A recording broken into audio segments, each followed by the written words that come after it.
ever. There's never been anybody ruthless. I'm Sonny Liston, I'm Jack Dempsey. There's no one like me. I'm from Nairclaw. There's no one that can match me. My style is impetuous. My defense is impregnable. And I'm just ferocious. I want your heart. I want to eat his children. Praise be to Allah. Are you saying now Mike the Bike? Lux Vision or No Vision. Powered by Vintage Vanity.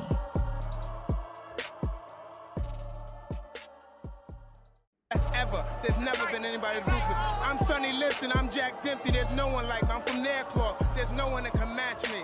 My style is impetuous. My defense is impregnable. And I'm just ferocious. I want your heart. I want to eat his children. Praise be to Allah. Are you saying now Mike the Bike? Lux Vision or No Vision.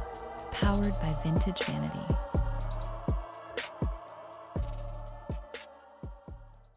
Ever. There's never been anybody ruthless. I'm Sonny Liston, I'm Jack Dempsey. There's no one like me. I'm from Nairclaw. There's no one that can match me. My style is impetuous. My defense is impregnable. And I'm just ferocious. I want your heart. I want to eat his children. Praise be to Allah. Are you saying now Mike the Bike? Lux Vision or No Vision. Powered by Vintage Vanity. You want to smoke that? Good, roll it, son. I don't give a fuck, man. Smoke that shit, man. You smoke crack if you want to smoke crack. I don't give a fuck what you want to do, man. Don't look at me to stop you, man. Damn, son, I'm not where'd getting you in the find way. this? Yes, sir. Yes, sir. I keep a shoot around me. Hey, y'all random likes up. Y'all know it's free 99. Good morning, good morning. Sunday services. We started them off early. It's a go real hard, real hard. Do it now under my hypnosis. Summertime grind, come out with the toasters. I return like an animal ferocious. New money breed, new enemies, nigga, you know this. Another mill, another nigga sick.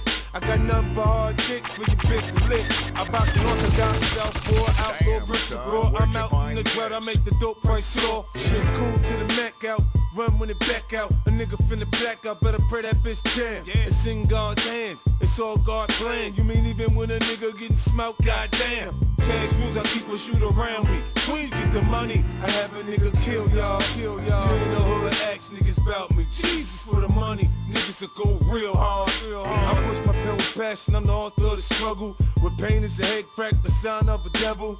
Trick 666, I'm back on my bullshit. See clear through my third eye, it's gonna be a murder. Hey, summer, hey, winter, hey, spring. You think I'm bullshitting, I put that on everything. The shooting gonna start right after the shit talking. I was selling crack while Mike was moonwalking. 20 off a pack, I stacked, I can't call it. I blast you like NASA Jack, you out of orbit. I mean you out of order. You don't want me to send a nigga to you, so he can put some hot shit through you, do you? Cash rules, I keep a shoot around me. Queens get the money, I have a nigga kill y'all, kill y'all. You ain't know who to ask niggas about me. Jesus for the money, niggas will go real hard, real hard. Yeah, I'm back, baby, I'm back. New shit, the drought over. New product. Yeah. Man, I can't fit in with these niggas, man. I mean, niggas got mohawks. They wearing skinny jeans, man. I think these niggas is faggots, man. For real, man. They with the Rainbow Club, man. You think this shit is a fag? Come on, man. You think this shit is I think it's more than that, man. I think it's more than that. So if a nigga wear a dress, you gonna put on a dress too?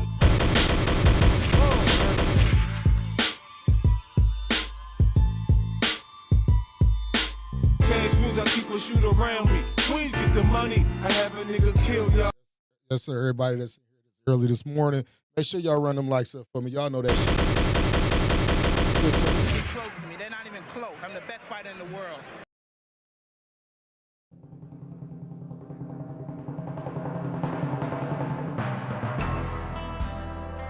Yes, sir.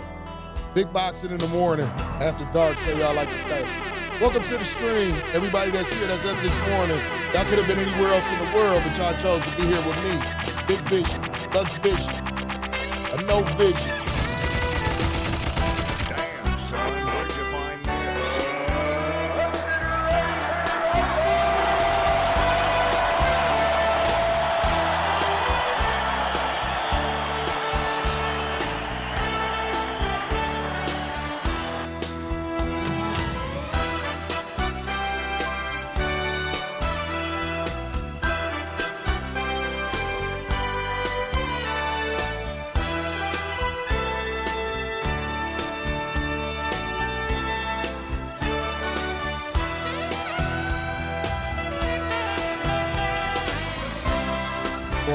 morning to everybody. What's poppin'? What's going on with y'all? How y'all feeling? Welcome, welcome, welcome, welcome.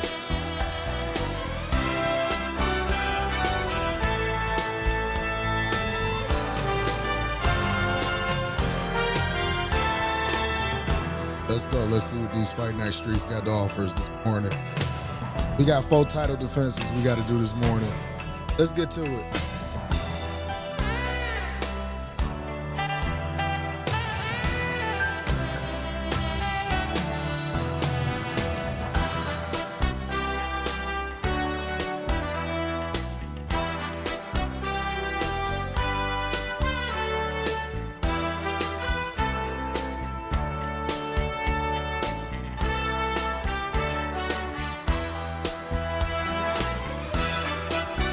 All right, y'all, let's get to it.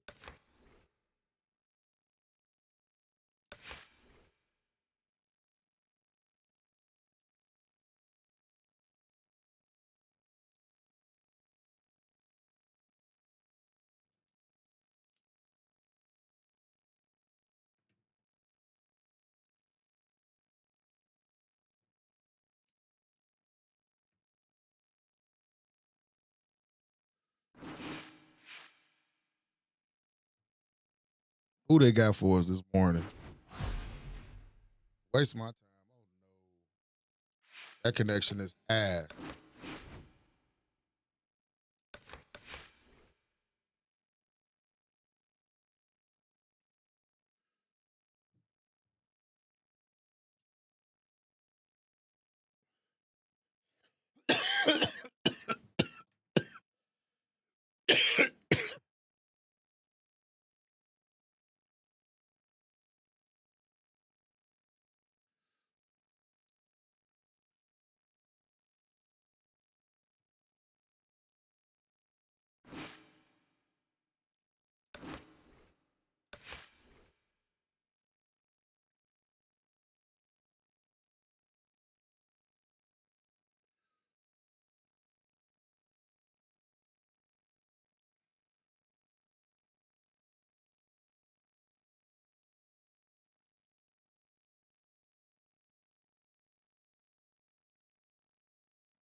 X-Holler, I don't even know who you are. You said go and wait for your big dog. What I'm waiting for? What am I waiting for?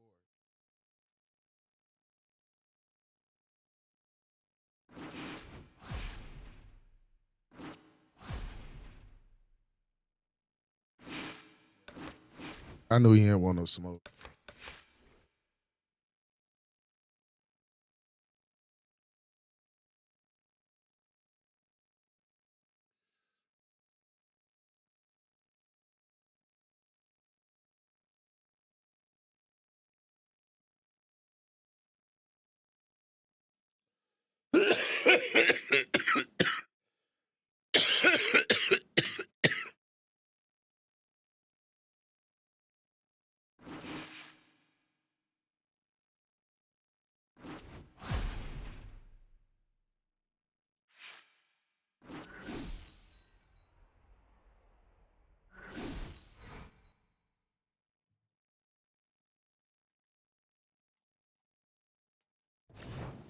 Good evening, everybody. Joe Tessitore alongside Teddy Atlas, and welcome to the end.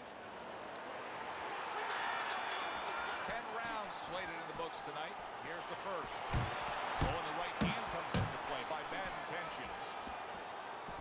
You can sense it right away, Teddy. Looks like it's a tactical bout tonight. Well, that's what happens when you get 2 counter punches. Nobody wants to lead. Mr. Showtime's punch didn't come close. Goes up top with the right hand.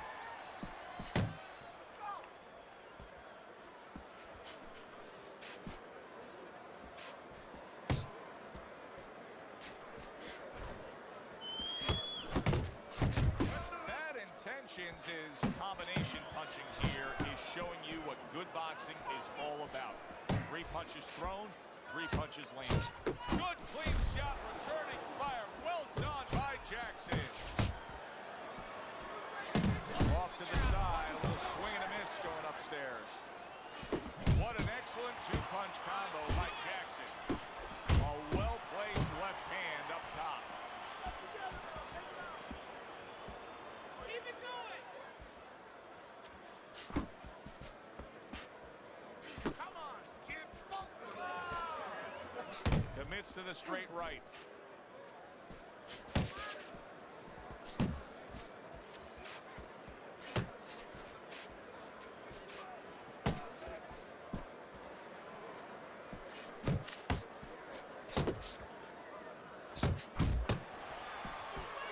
Pulls the trigger right away with the left hand after getting tagged himself. Carries that punch away.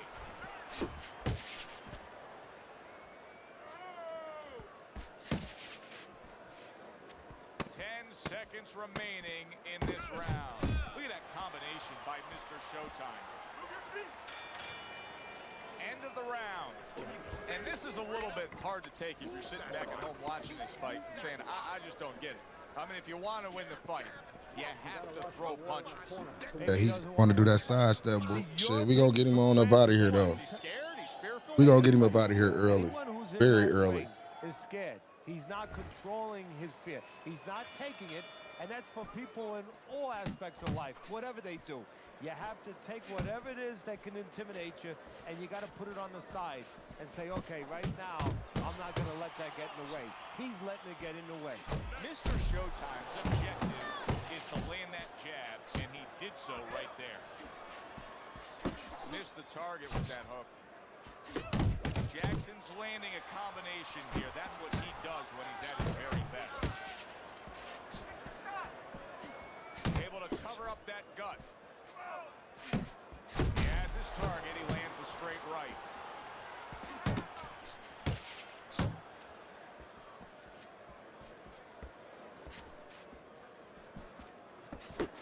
Not precise at all by bad intentions. He comes with the straight right hand. Bad intentions is giving his opponent headaches here now. He's throwing punches, but he's able to block them away. Halfway through this round here.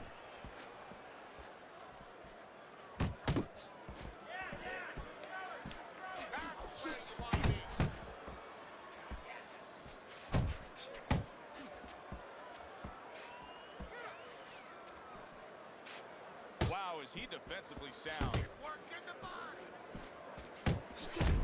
Bad intentions, his defense did a good job there, able to avoid that punch. Mr. Showtime, so dangerous with that accuracy. A 2-punch combination landed. Good way to protect the midsection. And he returns on that exchange. Right hand downstairs.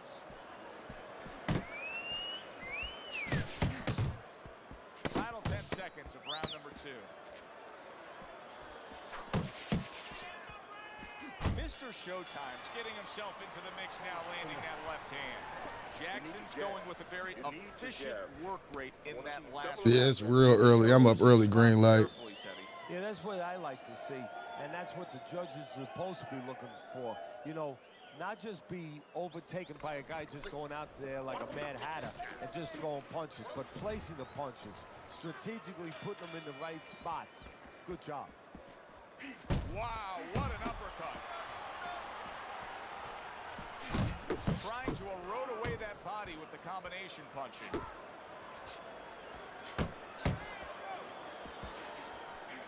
Mr. Showtime scoring with that right hand. Took a shot, now he gives the left.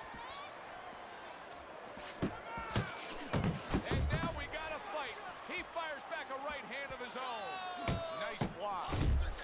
Good scoring shot. It was a straight right.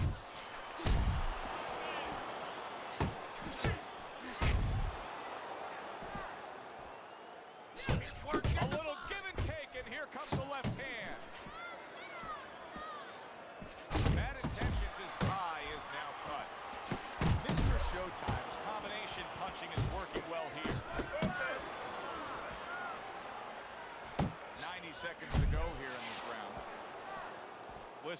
Everybody likes to see a great knockout shot to the chin. But truth be told, at this stage of a fight, the foundation for winning comes by going downstairs. It's just like the old timers would say, Joe, you kill the body, the head will follow. Blocks the headshot. Jackson's the kind of boxer that wants to do just that. Find the target, get the combination working, land both punches. And Mr. Showtime's doing good damage with the combination punching. Well, right there's a good example of the benefit of combination punching. You miss the first or the second, the third and the fourth, they land.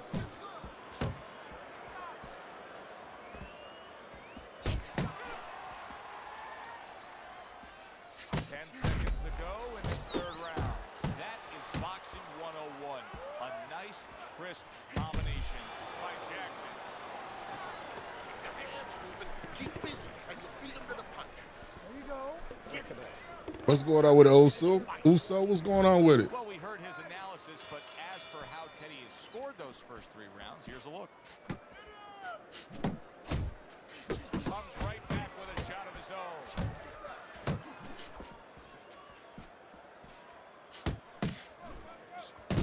He missed by a mile. That wasn't even close by Mr. Showtime.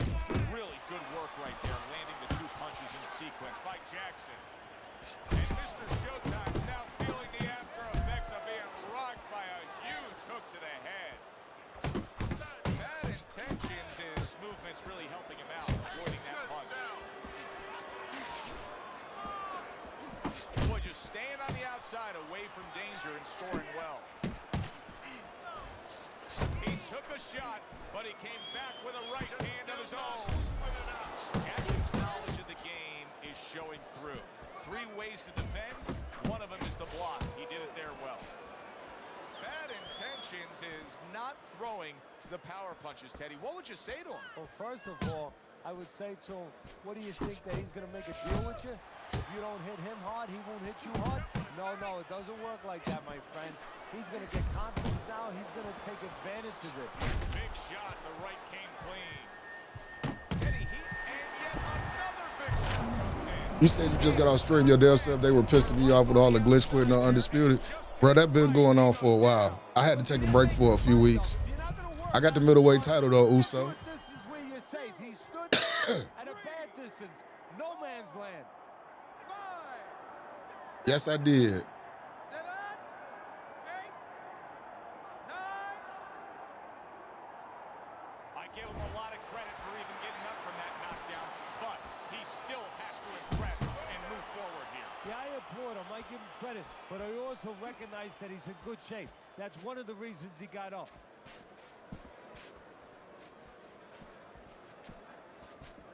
Comes right back with some offense of his own. Last 10 seconds.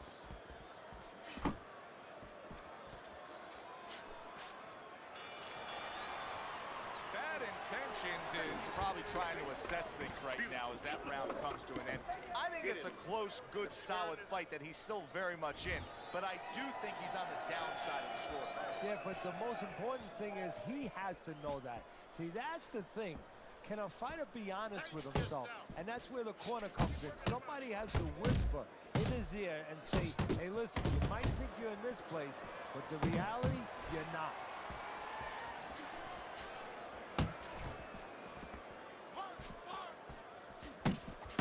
Well placed, straight right hand. Bad intentions is coming out here after being knocked down in the last round. Teddy, what are some of the things you look for that will tell you he's on steady ground, that he looks fine? Well, the first thing I look for is the base, the foundation. I mean, you look at a house, you want to see and you want to make sure that that basement is solid. There's cinder blocks there. You know, you don't want to see that upper floor waving a little when there's a wind. You're looking at his legs. You want to make sure that they're steady, they're firm. Halfway into round number 5 here. And now he scores well with a straight right.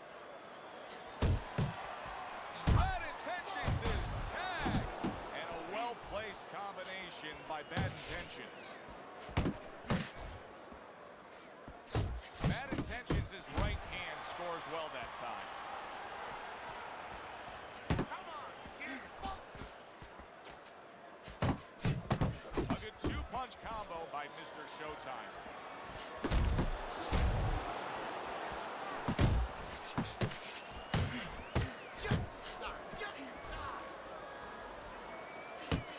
Good shot to the head with that right hand.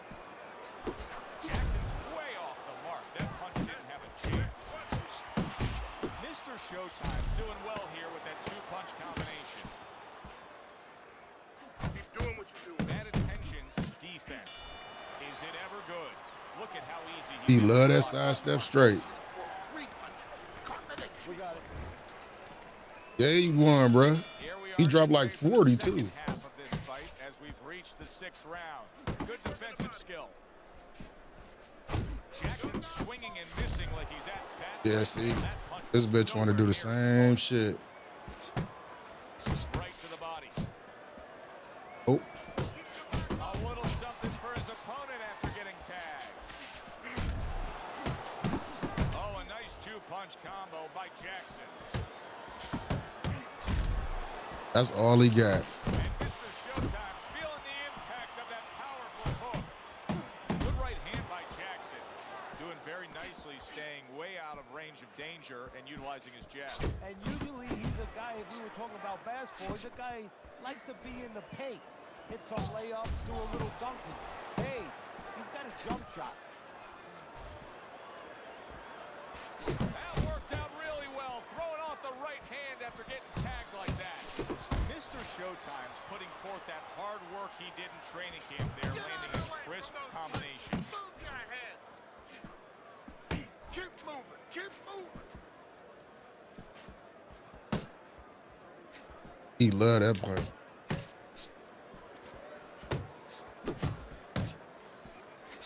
Oh, what an exchange!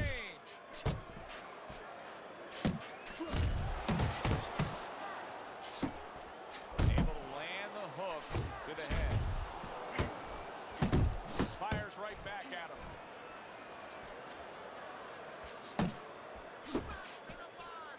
He love that punch.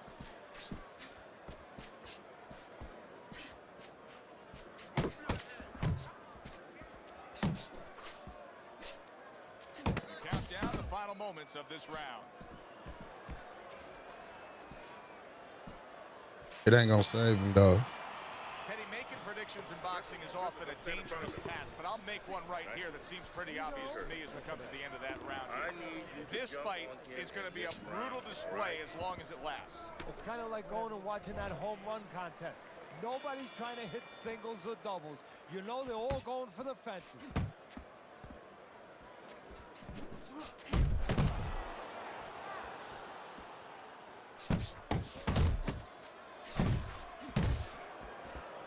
A crushing two-punch combo by Bad Intentions.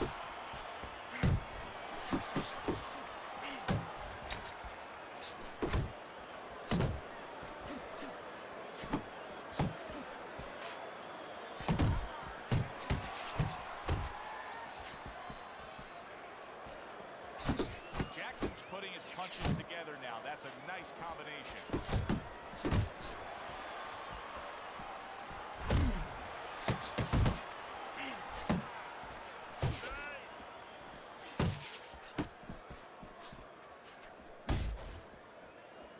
Halfway through the 7th round. Mr. Showtime's impressing the judges and himself with that right hand. In the crosshairs of a right hand, left hook combination. Good return fire that time. He just missed that shot up top. Takes one to give one. He comes back with a right hand. Able to get away from that headshot with the block. Bad Intentions is showing you what it takes to be the best in this business. Good, crisp combos. Mr. Showtime's defense is paying off now. Good, solid right hand by Bad Intentions.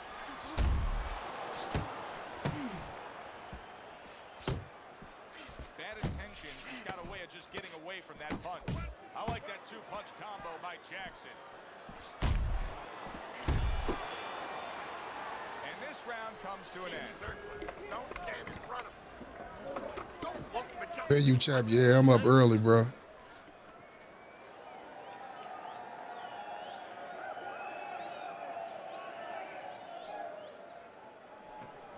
Nice run. That was good. We have this one. There you go. You know what you need to do. I don't want to see you outside of him, okay? This fight is not in the center of the ring.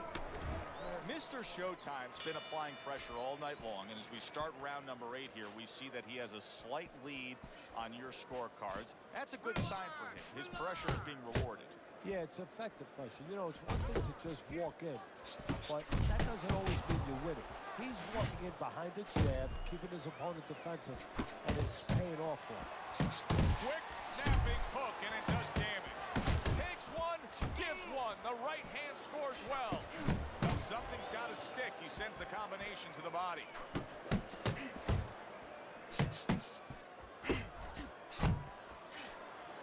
His opponent wanted the body. He wouldn't give it to him. Committing to the body work now. He lands the right hand. Not guarding his body well at all. Good effective work. Oh, that's gotta hurt. Jackson down by way of a beautiful combination. That was great work. Yeah, and he helped himself or hurt himself by standing there right in the middle. 1, 2. So now the question becomes, after that knockdown, and he has gotten up, It's how just, does he survive? I don't talk about politics over here. You gotta start moving We that just head play the on game. right now. You don't want to stay in the middle. Boy, sharp This two-punch nigga got the combination same by Mr. sidestep Showtime. straight. That weak shit out of here. Scores well for him. Mr. Showtime's right Same hand. thing. Nice job that time. That worked Nope. well for him. Think I'm gonna let you keep catching me with that shit, dumbass. Good work on the combination by Jackson. Unable to land clean by Mr. Showtime. Good right hand.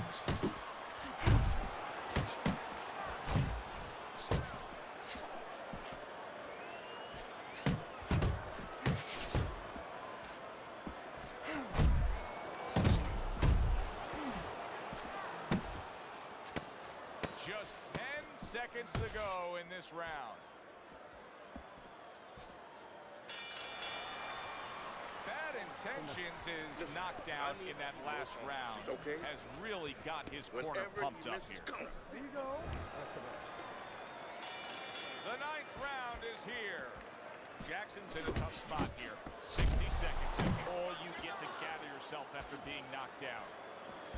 Takes one, but gives one. Good work by Jackson. Well-targeted two-punch combo by Jackson.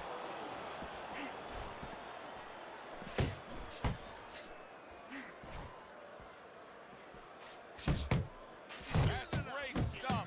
He fires one right back after taking one. Gotta love the work by Jackson.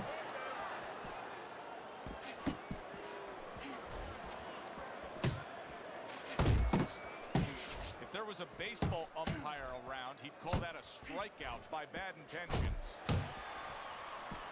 Mr. Showtime's putting together punch stats tonight that fall right in line with what his strategy is. Outside fighter, throwing lots of jabs, landing lots of jabs. Well, what it is the jab is the table setter. And the jab tonight has set up the table where he's been able to eat whenever he's wanted.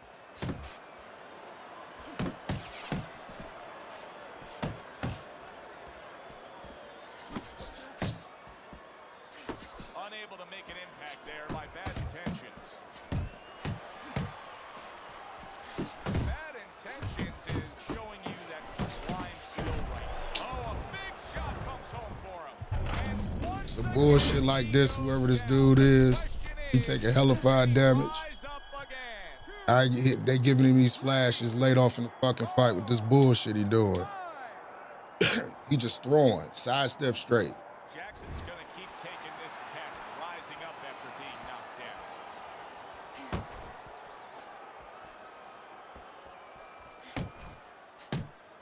The left hand coming into play. That's by his Bad favorite thing, Intentions. the sidestep. That shit is trash.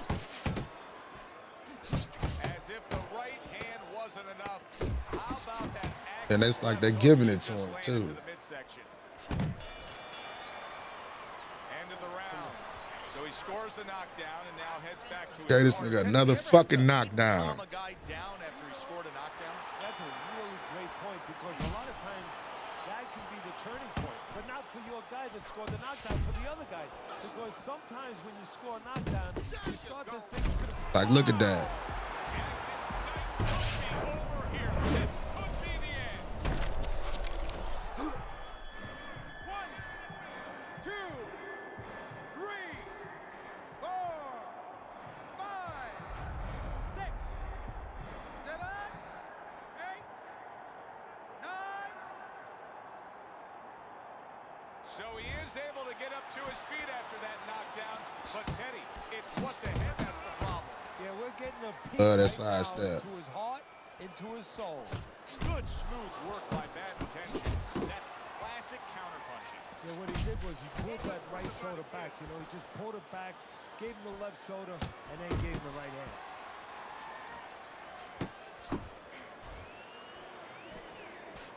Bad Intentions is right hand working well that time. He scored well. Lands flush with the combination upstairs. Halfway through this 10th and final round. Good defense just covering up down low. Right to the head with that right.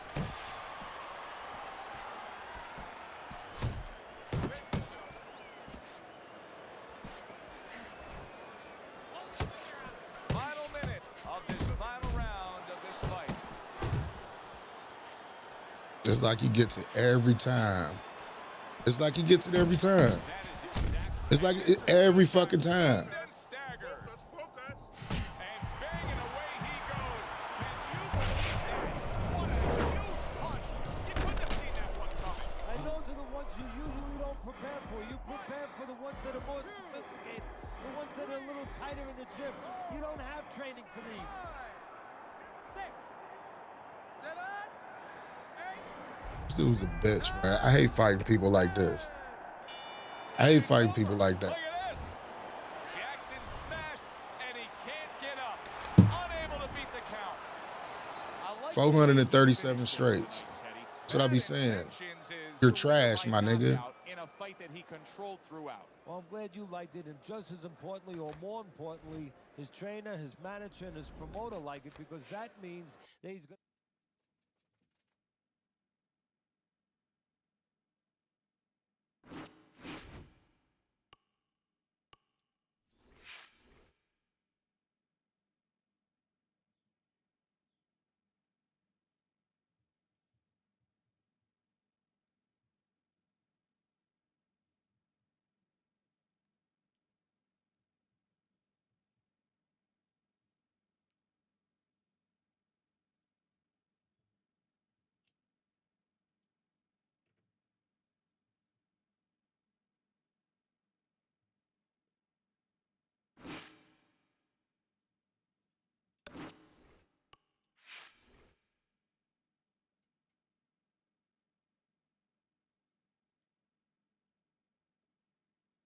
His name was Bubba Bowles. I did already beat him before, but it's just a simple fact, my nigga. You throw almost 500 straights in a fucking fight. You're a clown. No other punch. And I knew it like from the beginning. I should have kept my distance from his bitch ass and shit. Because every time I do a combo, he'd do the side straight.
Maynard.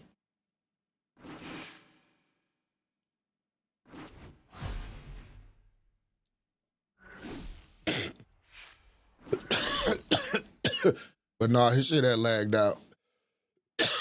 I was just fighting that heavyweight right there. That's why I said it was bullshit. Dude was getting caught with all that shit. And he wouldn't do another sidestep straight.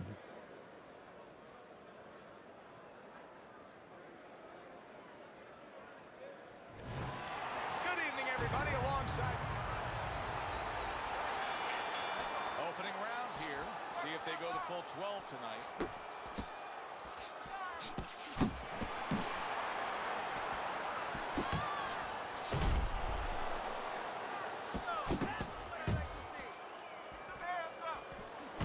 And you see how he just set the table for that right hand after the jab. He got hit, but he sent it right. Shotgun's almost out of it there. He was stunned. Teddy, I think he's going to go down. I think he's going to get a big, big shot he just scored with. I want to get the heavyweight title too. 1, 2, 3, 4, 5, 6, 7, 8. He gets up after that punch put him down on the canvas. Now he needs to get on that bicycle and stay away from this guy. Needs to improve that accuracy. Missed with the head shot. How about that? Another right hand.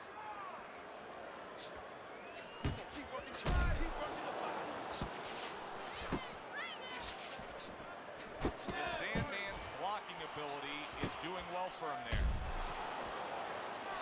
Plus shot lands after blocking away his opponent's effort.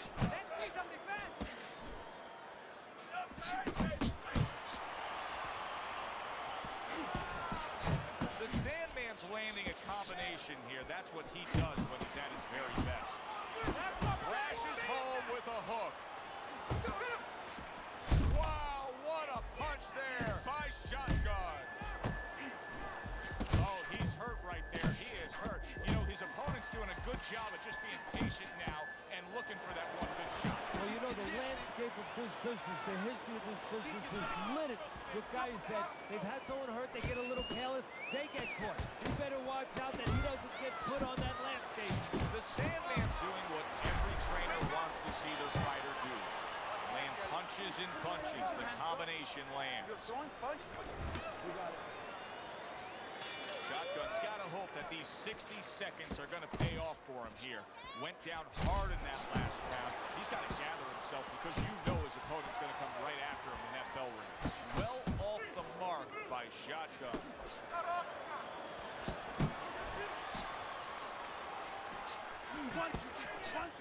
The Sandman's right hand scores well.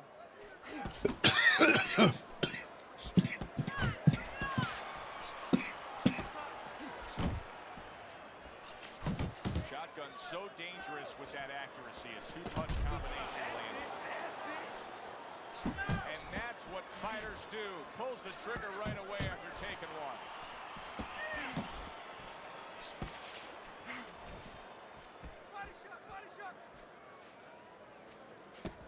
Able to dismiss his opponent's shot and then comes back with an uppercut. The Sandman's combination punching is working well here. Hits him in the mug with the right. Keeping his hands up, getting rid of his opponent's offense.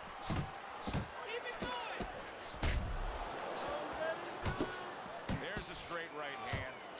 The combo lands upstairs.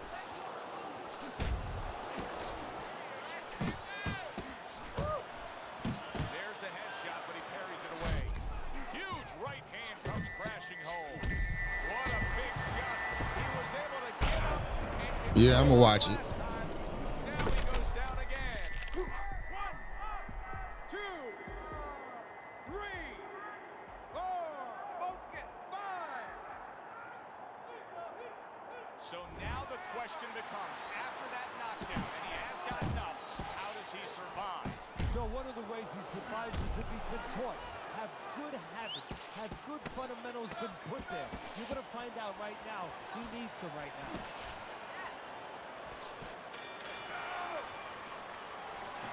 Okay, now very nice, very nice.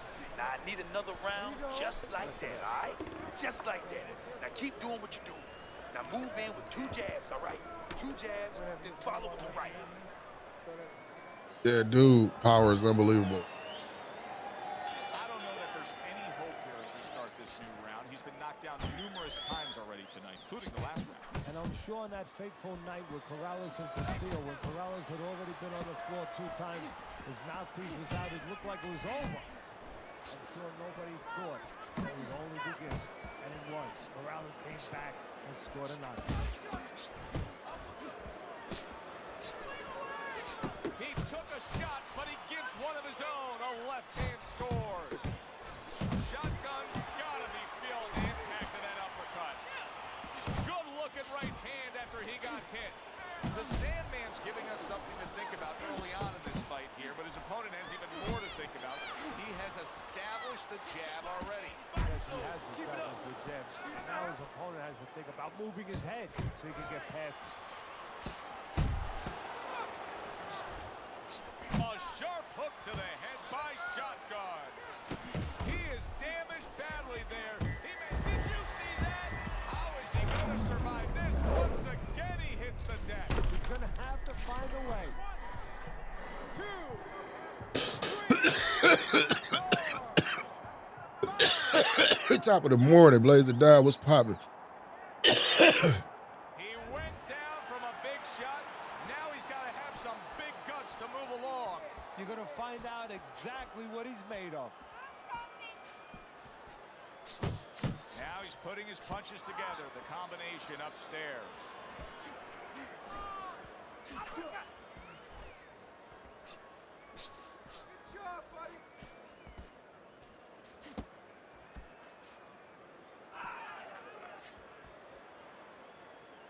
Off the target by Shotgun.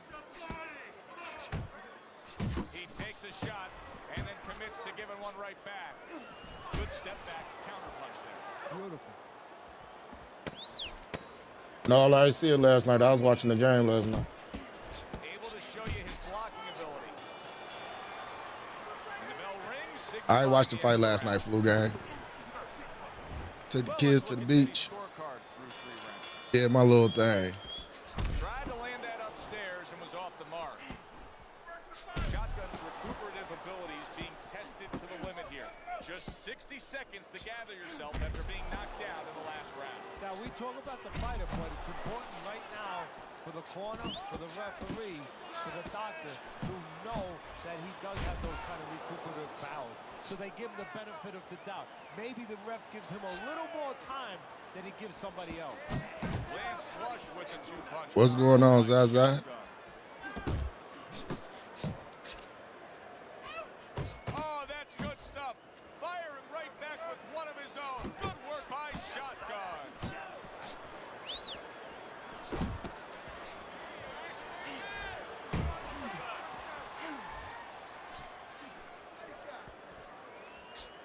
The Sandman's the kind of boxer that wants to do just that. Find the target, get the combination working, land both punches. Oh, and he returns. Oh, he is stunned. He could go down. Shotgun. There it is. Unbelievable. Body. The barrage continues. He's knocked down again. Body.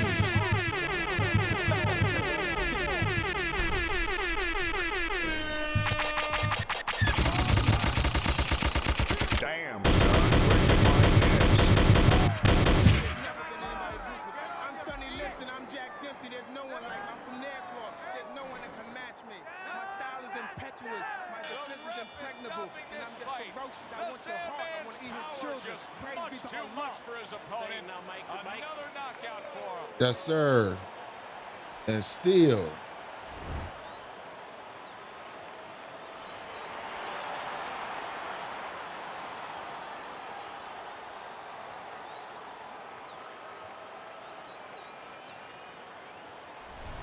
It may have been scheduled to go longer, but he just rescheduled it. Done. Over. Fiend. Knockout victory. This matches up with any of the great punches throughout this sport.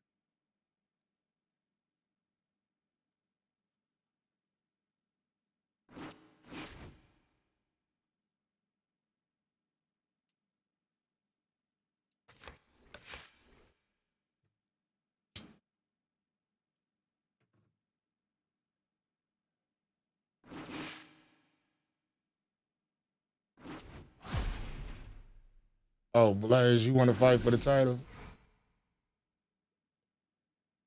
And I'm not going to fight a nigga named Gringo. Hi, everybody. I'm Joe Tessitore alongside Teddy Atlas. Good evening and welcome to the MGM Grand here on the Vegas Strip in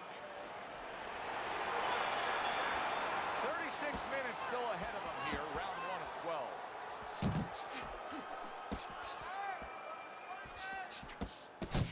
The Ghost putting forth a great combination there. Fine looking right hand by the Ghost.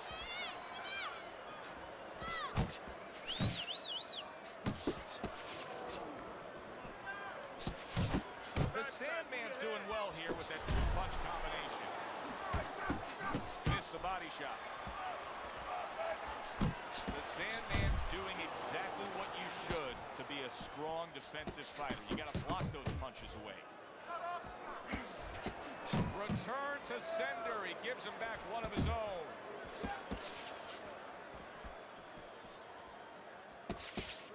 Right to the belt line.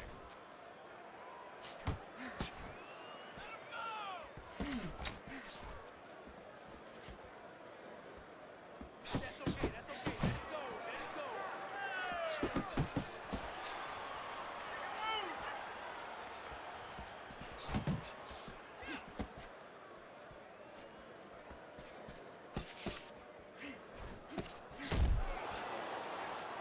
Didn't get it done going to the body there. He digs in, trying to bank away body shots with the combo.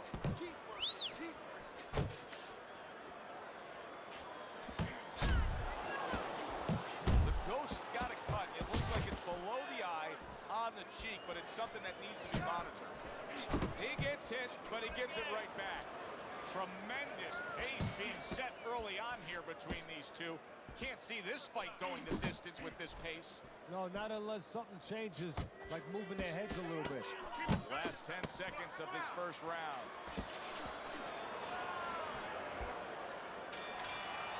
End of round 1.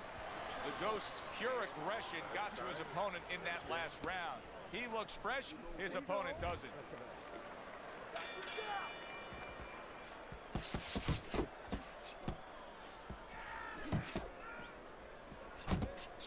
Targeting that overhand left. The Sandman's putting forth that hard work he did in training camp there, landing a crisp combination. On the mark with the straight left hand.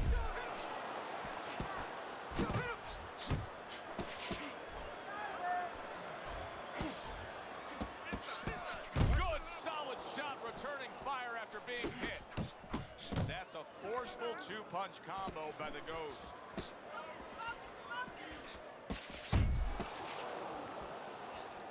He scored well after being hit himself. And a well-placed counter by the Ghost. The Ghost just punching air that time. His opponent was able to get out of the way. Oh, and he's got something for him himself, and it's a left hand. Halfway through round number 2. And why is it in boxing that there are so many distinct styles that are defined by geography or culture or ethnicity, where we have a Mexican-style fighter, an Eastern European, upright fighter, an American-style fighter? Why is that? Because you are influenced by your surroundings, by the temperament of the people in your surroundings. Aggressive people, aggressive style. Very thoughtful people, people that are very cerebral, well, you're going to have a defensive style. You're going to have a very careful style. It's going to fit right in.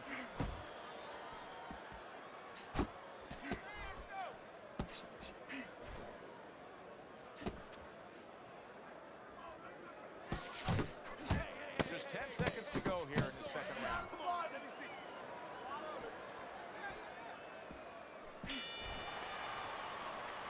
the end of round 2. The Ghost's now returning to his corner where they're going to have to deal with that cut.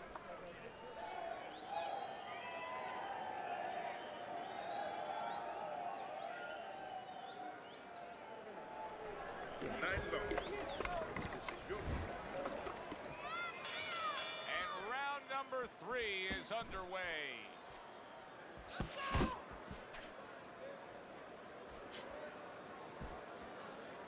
Here's one for you now, he says, right back with the left hand. The Sandman's work in training camp is now paying off. You see the accuracy and the effectiveness with that combination.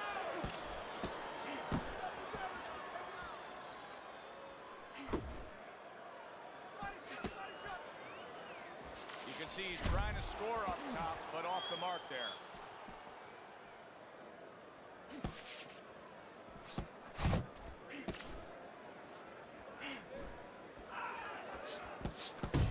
Great work offensively, landing that combination by the Ghost.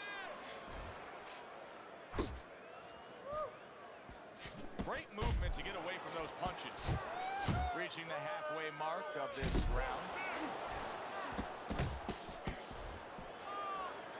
Good job with the left hand. It was sudden, it was fast, it was direct by the Ghost. The Ghost scoring very well with the uppercut. What could his opponent be doing to defend against it better? Well, if he sees that hand drop a little bit, instead of the shoulder tipping, if you drop that hand to throw the uppercut, there could be an opening, and he should look for that with the hook. Counter right back. That hand drops, bang, beat him to the mark with the hook. How about that left hand? And now you see him. Wow. Big shot comes crashing. Eddie, he goes down, and he was on the outside where he doesn't like to be. Where he shouldn't be, and he paid a price. 1, 2. Hard to prepare for a situation like this, but many do. He's been down, now he's got to survive. So that's where you're wrong. It's not hard to prepare. It's a must to prepare. If you're a trainer, that's what you do in the gym. You teach a guy, if you're in this situation, this is what you do. You grab on, you move your head, you survive.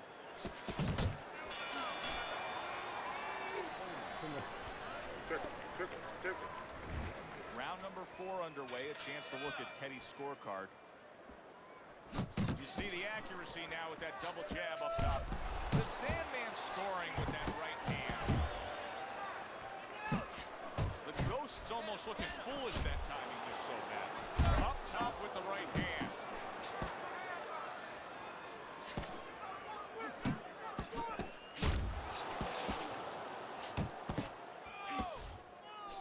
Little head hunting with the left. The Ghost showing that he's got some defense of his own. He got away from that punch. The Sandman's trying to get back to where he was here in this round. He was knocked down in the last round. Now, Teddy, when you're the opponent and you knock the guy down, those opening few moments of the next round, do you try to size up and kind of take into account where your opponent is? Do you look into his eyes and assess the situation? Well, I don't know if you get close enough to look right into his eyes as your opponent, but first of all, in the corner, you better not send your fighter out if his eyes don't look clear. That's your responsibility, looking out for the fighter. But as the opponent out there, you look at his legs. If his legs look a little wobbly, you get right on him. Well, he's got the attitude, something's got to stick. He fires off the combination, and they both do.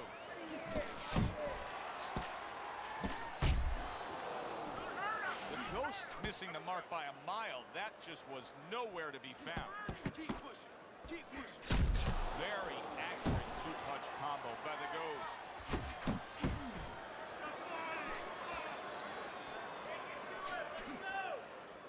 Keep doing what you're doing. Move!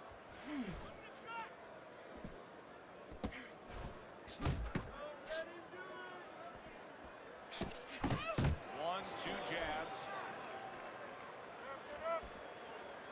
Fourth round now with its last 10 seconds.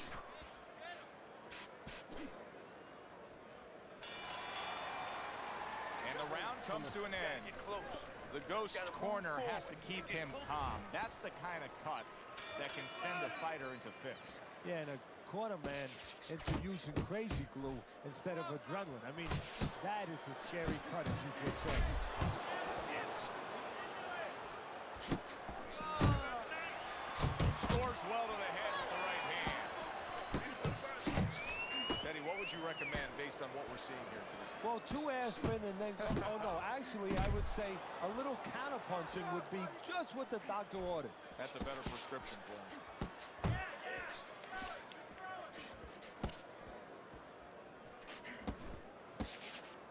He tried to nab him up top, but was unable to connect. The Ghost putting his punches together now. That's a nice combination.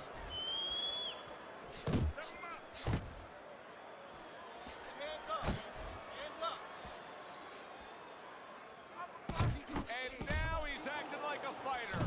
Coming back with the right hand after getting scored upon.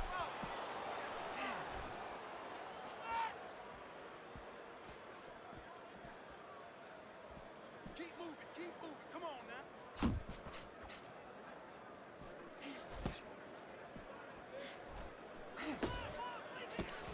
The Sandman's well off the mark that time. The Ghost showing you that sublime skill right now with that 2-punch combo. How about a return to sender with the left hand?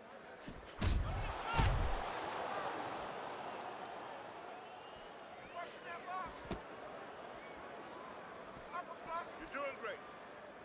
Good exchange. He fires back.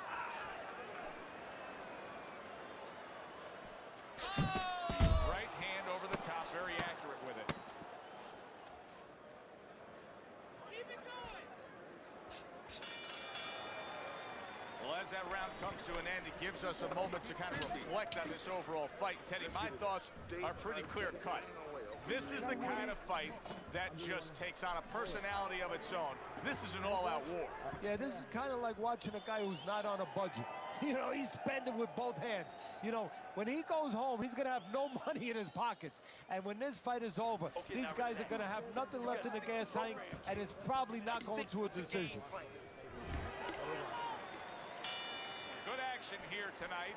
Both guys bringing their best, and both guys meeting each other stride for stride, punch for punch. Tough fight to score here as we're back underway.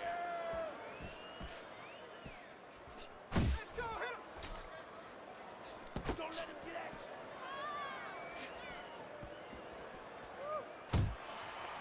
The Ghost's in a real tough spot now. There's no doubt about it that the eye has worsened. That cut is really looking ugly right here. What does he have to think about right now? Is it time to just take the realization that, hey, this fight could end at any moment? Yeah, well, there's 2 things to that. First of all, the cutman's done his job. He's put the coagulants in there. Now he has to give them time to work. He's got to be elusive. He can't get hit on it for a little while. But also, he has to find a way for offense to stem the tide, to keep the opponent from just walking right in. Halfway through round 6.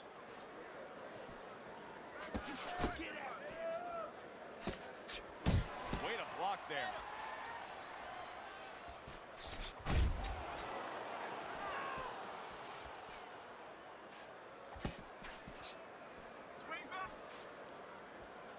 That's a well-placed hook by the Ghost. Very nice work from both men. They each got a shot in. Come on.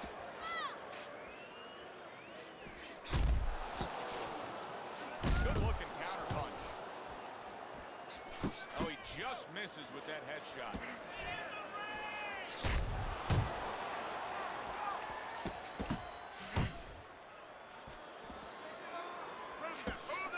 The Sandman's landing a combination here. That's what he does when he's at his very best. Final 10 seconds of the 6th round. Scored well upstairs with the right hand. Really fun-looking fight so far here. We've reached the halfway mark. Teddy, your impressions as to what we're going to see in the second half of this fight? More of the same. I don't think these fighters know how to do anything, at least tonight. They came here with this mentality, and you know what? You can't really change gears at this point. We're going to see more of the same. Keep working the jab. Move your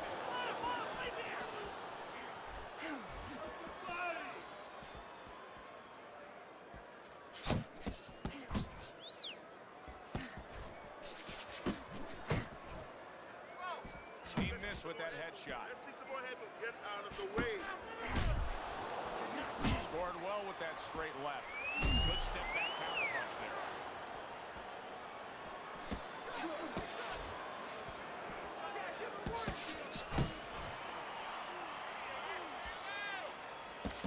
The Sandman's movement helped out there. He avoided that punch.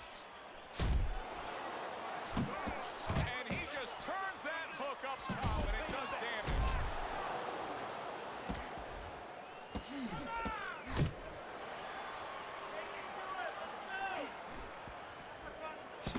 He has found his groove with this right hand. Come on now.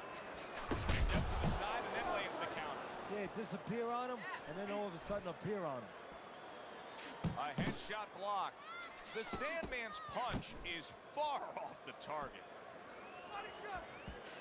That's a well-scored left hand by the Ghost. I know, right now. More punches, baby. The Ghost's defense is now serving him well. Nice job blocking that punch. The Sandman's coming up with the answers, avoiding that punch. He's committed to that left hand, and it's working out. 10 seconds to go in the 7th.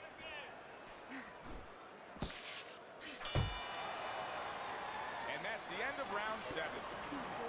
Need to create more punches, okay? Slip and slip. I'm always interested in how a fighter's disposition can change during the course of a fight. And as we start round number 8 here, you see that he is up.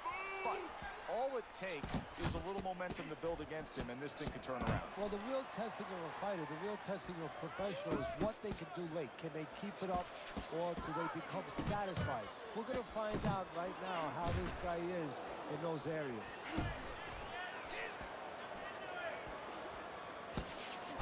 The Sandman's at his best when the combinations are landing. He scored well there with that cover. He gives as well as he takes. You saw it on that exchange. Flush shot, it was the overhand left.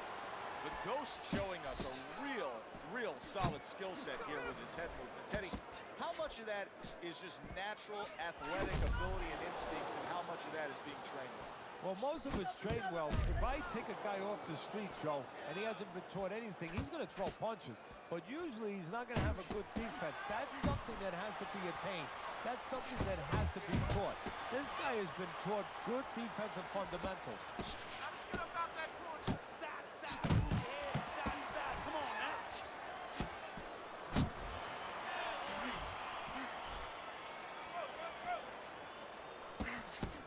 Off target with that hook.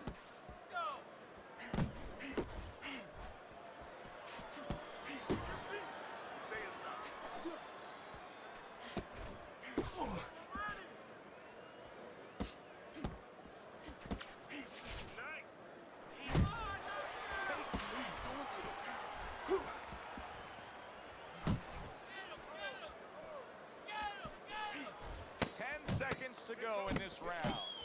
Overhand right can be so effective. And that does it for this round.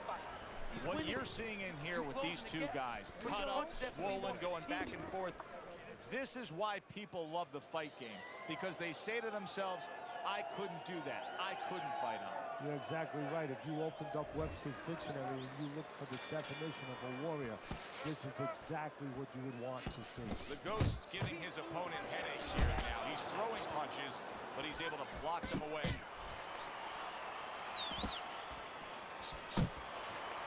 Nice block by the Ghost. The Sandman's making for a tough target there. He gets away from that punch. Here's a moment here as you see the step-back counter punch where you realize this is the sweet science, not just some raw savagery swinging out there. Look at the little subtleties here, Joe. What he does is he forces them into a position to stop the punch. And then when he stops, steps back, makes a miss, and comes right back. Blocks away that headshot.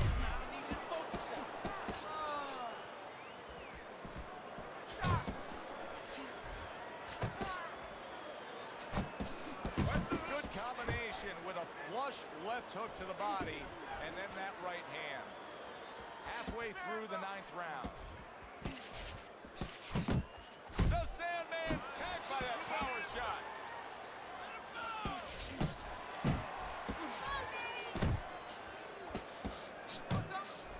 A solid left hand by the Ghost.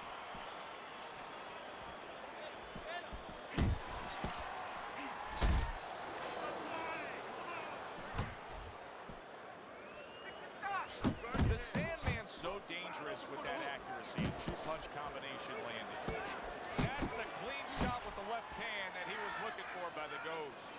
The Sandman's throwing lots of punches, and not many are landing. But what's that old saying? Hey, you put enough out there, something's going to stick. Well, at least he's controlling the rhythm. He's keeping control of the pace right now. And at least when you're throwing, your opponent, for the most part, he's being handcuffed a little bit.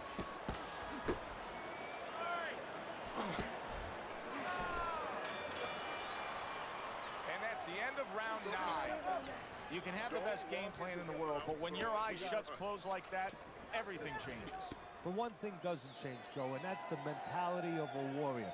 You find a way. You do not give in. You find a way. You concentrate harder, and you see with that one eye what you need to see. That was not well targeted by the Ghost. The Ghost's able to land a good, solid left hand.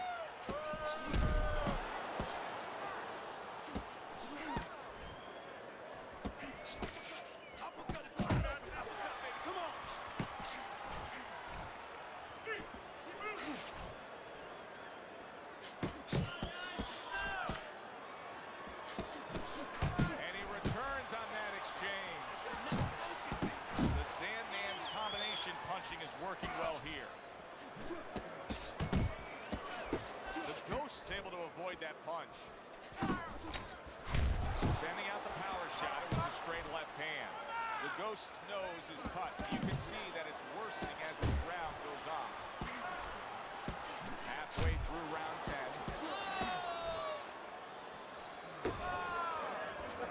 To the head he goes with a left hand.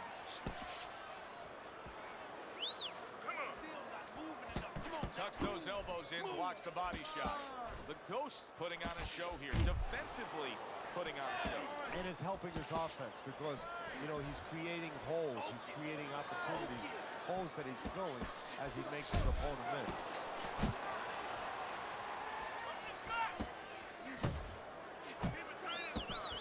Solid counter punch by the Ghost.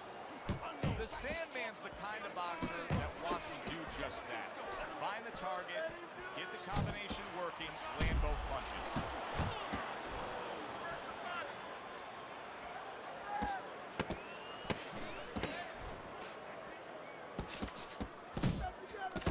That right hand serving well.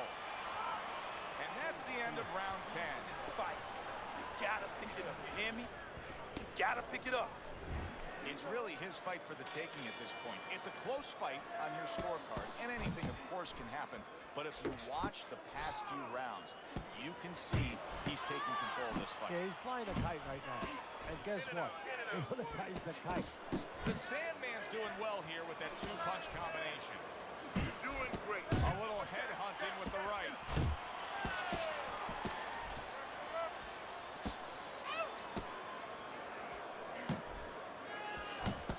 The Sandman's hit by a counter punch there. Scored well to the body again. Keeps his hands up defensively, protecting the head. The Ghost keeping his guard up very, very well. Teddy, does it help to have the speed that he has? No, sure. Anytime you have speed and you can put it into the equation where whatever you're doing, it has to be technically right, but now you put speed, you're doing it even better. You're doing it at a higher level.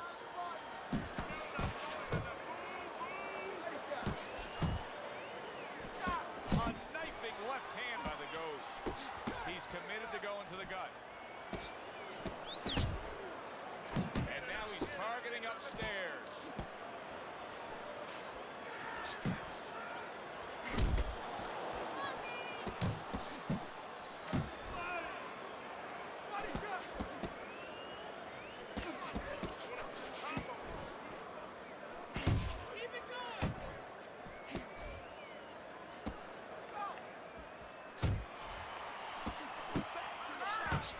Ghost putting forth that hard work he did in training camp there, landing a crisp combination.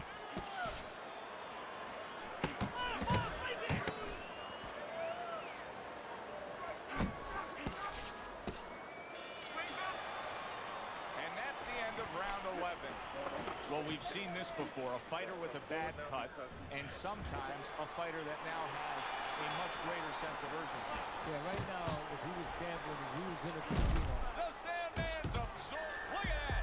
And he goes down for a second time. Does he have enough this time to rise up and continue on?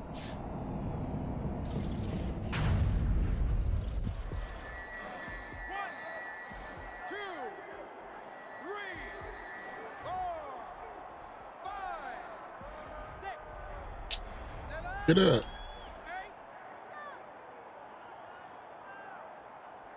So he goes down, but able to get up to his feet. Teddy, what should he be thinking about now? Well, right now, just surviving, but if he survives, then he better figure out why he was put on the floor. Unable to score with the hook.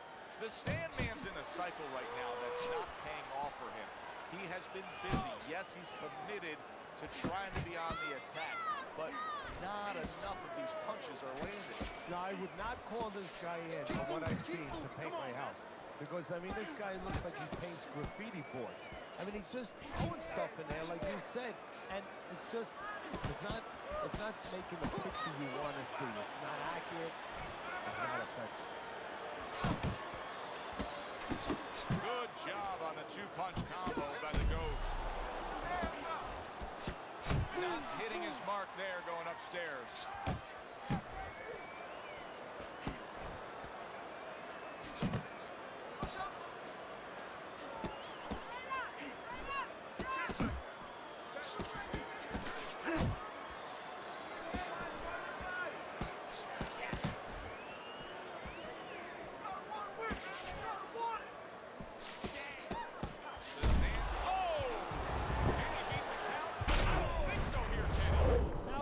They got that saying, falling like a sack of potatoes.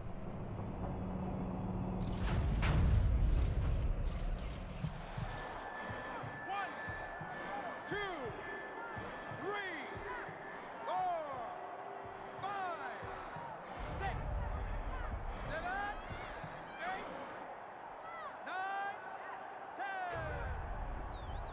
Good fight, man.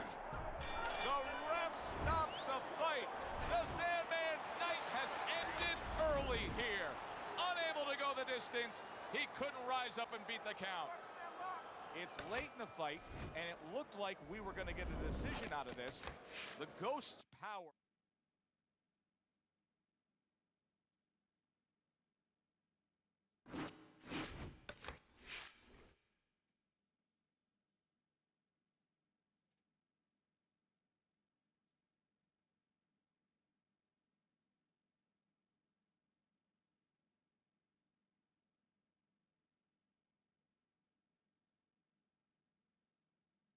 Yeah, good fight. I won my rematch, though. I won my fucking rematch.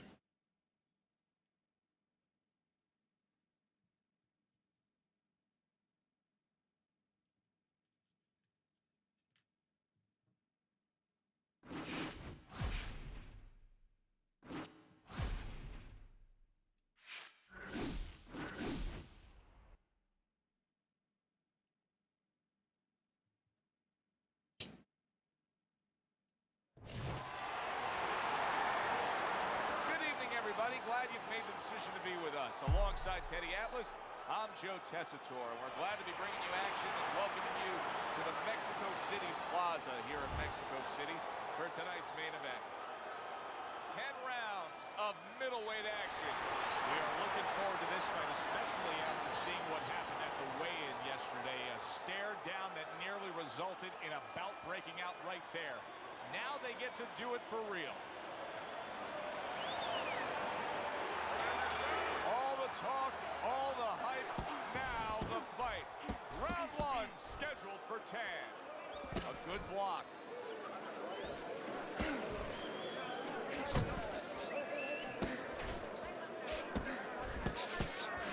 They trade shots. He comes back with a right hand.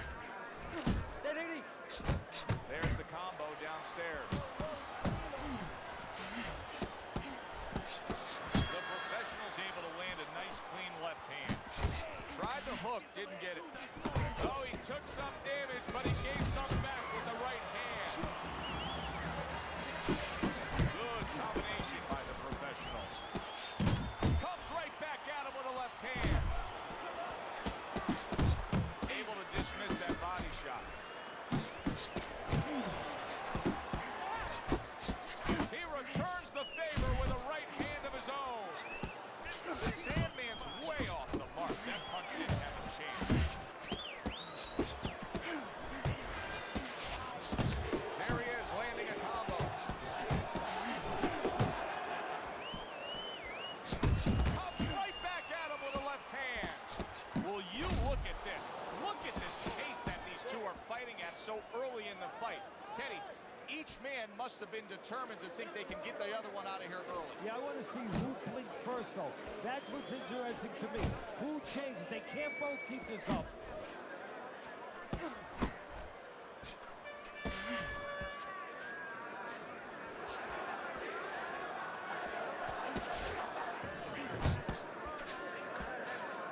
Comes right back with a shot of his own. Final 10 seconds of round number one. Not able to land the headshot. The professional's probably sitting back right now saying, hey, I got everything figured out. Coming off of a sensational round you just saw, he was able to do some serious damage to his opponent. Yeah, you know what really did it was that left hook to the liver, that body shot. You know, that's like going into a restaurant, you get a stain on your jacket, you know, and the stain just doesn't come out. You know, you go to your cleaners, it's still there. Those body shots, they don't come out. They stay with you round after round, and they keep doing damage. They keep paying off for you. He's got the benefit of that body work going for him.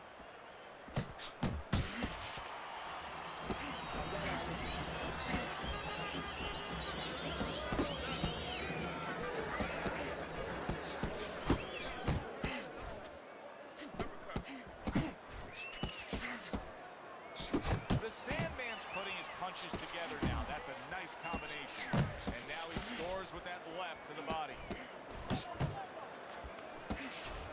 The professional's knowledge of the game is showing through. 3 ways to defend. One of them is to block. He did it there well.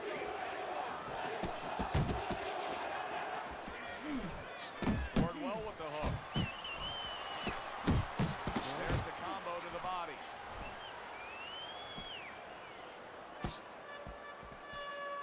And coming upon the halfway mark of this 3-minute round.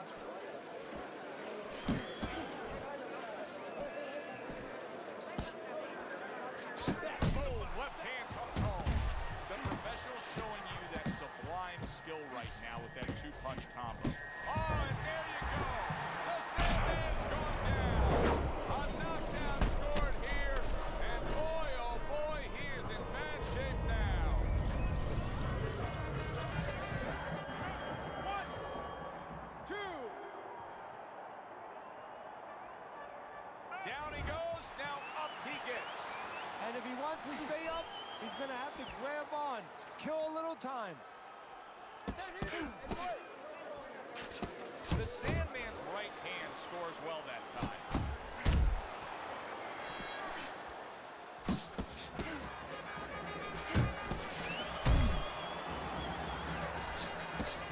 The professional's left landing well. Very nice defensive guard there. A little something of his own. Blocks a shot, brings back the uppercut.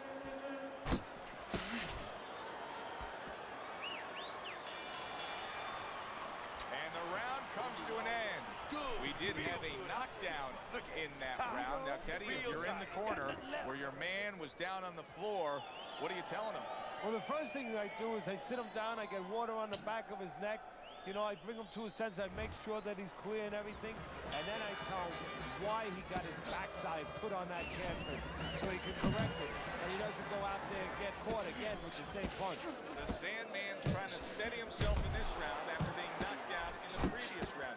Teddy, how much can really happen in those 60 seconds? How much of a benefit is it to a damaged fight? Well, a lot has to happen. First of all, physically, you have to revigorate the guy. So maybe massage the legs a little bit. Most importantly, get some ice on the back of his neck. You know, get that blood flow going a little bit.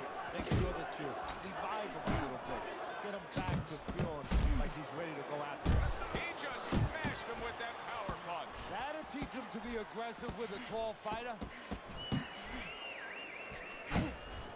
The Sandman's landing a combination here. That's what he does when he's at his very best. That hook was well off the mark. Solid straight right hand. And you see what he can do when he sends that right to the head. Combination to the head.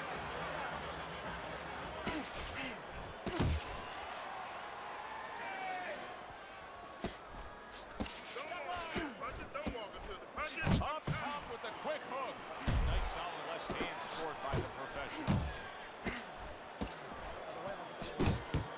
Off to the side, a little swing and a miss going upstairs.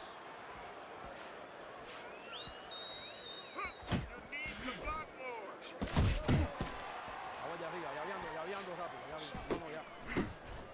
He saw the uppercut, he took advantage, throwing it out there. Accurate shot, straight right hand comes in. Tried to land that upstairs and was off the mark. Super two-punch combo by the professional.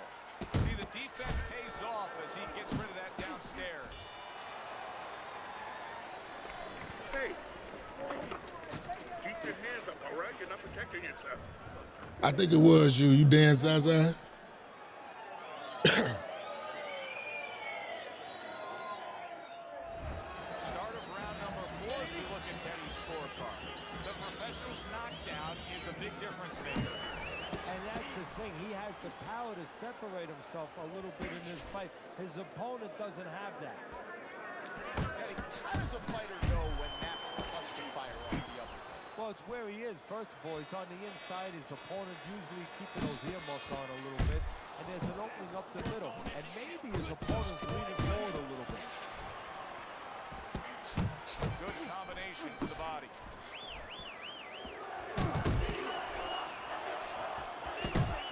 Right back with some offense of his own. Accurate hook. Pulls the trigger right away with the left hand after getting tagged himself. And now just wasting away some time with that clinch. Took a shot, now he gives the left. Halfway through round number 4. Trying to time that straight left hand, and he does so with ease.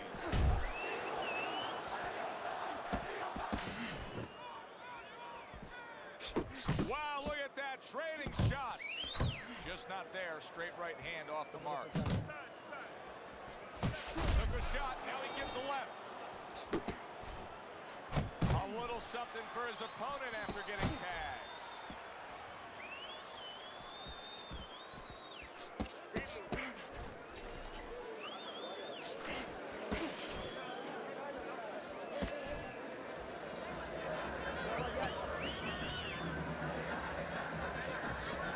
A little give and take, and here comes the left hand. The professional's been able to avoid having any of his opponent's headshots landing flush. And what his opponent has to do, Joe, is make an adjustment. Well, we used to tell the fighters, when a guy's elusive like this fighter is right now, you have to shorten your punches up.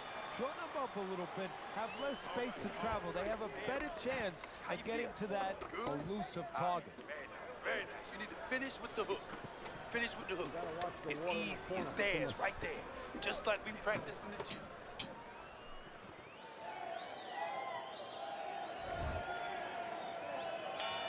Good action throughout. We'll see if it keeps up in this round. What has been a very even fight. Little head knocking with that right hand.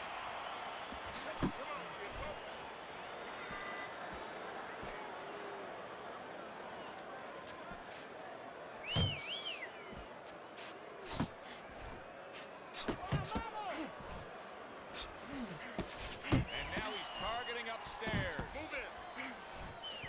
He comes right back with a big one of his own.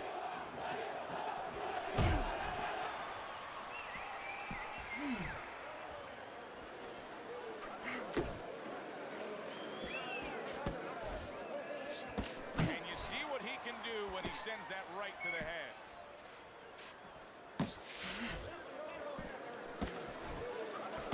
Fires right back at him.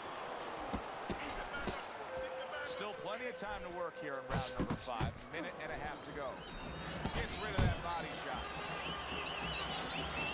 Well, I don't know if he's hip to the idea of becoming a counter-puncher, but I get the sense you'd agree with it. Yeah, definitely. I mean, he's got the perfect platform, the perfect form for it.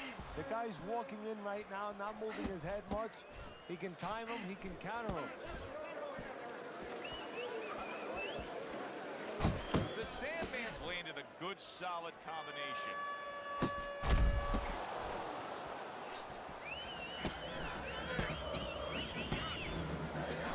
Good return fire that time.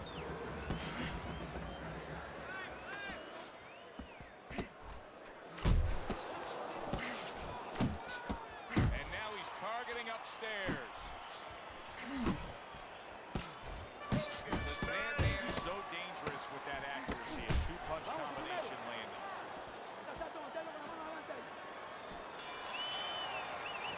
And we come to the end of the round. The Professionals' defense is going to need to shine when he gets back out there. I mean, just look at the close-up of that cut we're seeing.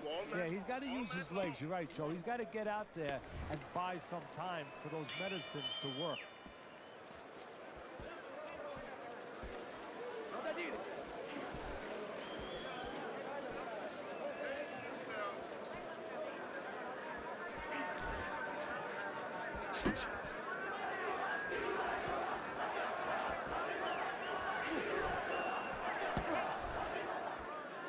Why is he doing this?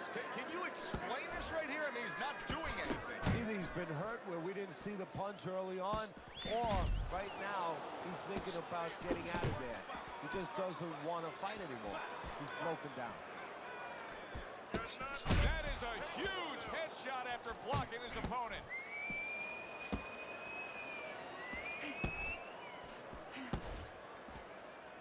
That is a big right hand after eating one himself. And you see what he can do when he sends that right to the head. Reaching the halfway point of round number 6.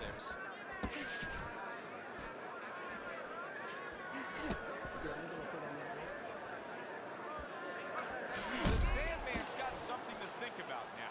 He just threw a punch and had one coming right back at him. His opponent scored well with the counter.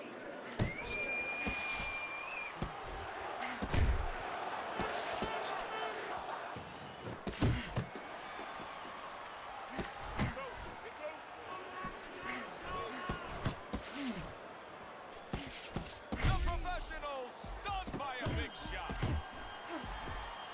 This looks like it could be just a matter of time now. Maybe a punch or two away from going down. Teddy, what's he got to do? Well, he's got to grab. He's got to find a way to stop the offense. And to clutch and grab, usually that's one way.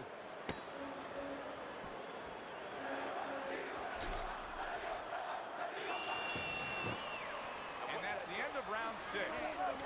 The Professionals in a position now where he should be able to bring home a win. If things stay the way they are, he's clearly headed towards a win. Yeah, I have my head on my scorecard, but he has to make sure he doesn't, like in football, go into that prevent defense. If he starts just moving, just staying away a little bit, now the things that were keeping his opponent from coming in that front door, well, guess what? They're not there no more. His opponent could get back into this fight.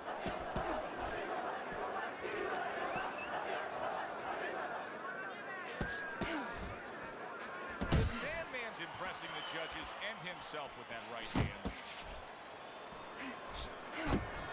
Keep working the jab. Keep working to move it.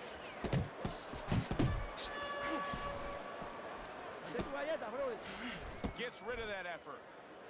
The Sandman's showing you a little defensive skill there. Able to move away from that punch.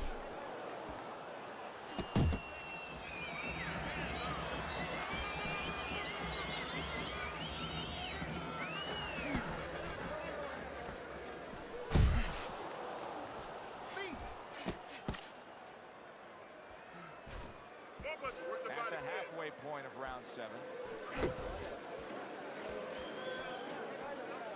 He took a shot, but he gives one of his own. A left hand scores. The Professionals doing well with that move on the inside. That can be so effective when guys are toe-to-toe at short range, can it? Especially when your opponent's standing tall. Right now, he needs to get small. He's standing up, and that left hook is finding him. You see how he comes over the top with that left hand. Well-placed shot there. Defense easily turns into offense. Blocks the blow, sends an uppercut. How about that exchange?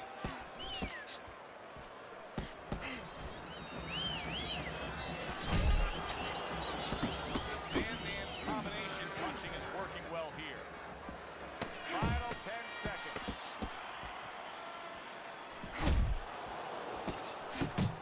The professional's proving to be elusive. Listen, I'm not standing here while you take those shots. You understand me? Let's see some defense and more punching. There's water up there, and that's it. Listen, stick close You to don't the need that. guy. Throw that away. Don't let The Sandman's down on Teddy's scorecard as we start round number 8. Worse than that, though, this is almost a crime. Has he even tried? He's got tons of energy left. Has he even asked himself if he can get in a better position? No, somebody needs to remind him that this is not horseshoes. You know, you don't get points for getting close to that peg. You got to get to the peg. Putting his punches together, landing 2 shots there. Crashes home a headshot after blocking his opponent. Very nice work to the head. The right hand landed. I think it has come to that point. He's behind on the cards. He's just got to be. It's going to take a knockout to win this. Yeah, I think so, and it's going to take a certain kind of attitude or strategy, a change in strategy. You go into the fights, you don't look for a knockout. You're looking to use your jab, you're looking to set up punches, you're looking to go rounds. Right now, he's got to find a way to get a knockout. Look for one punch. One big punch right now.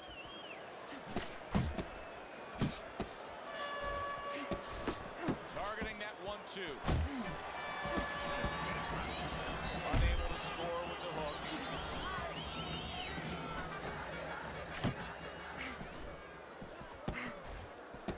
The professional's done a good job there, offensively scoring with that left hand. Targeting that jab with the right hand behind it.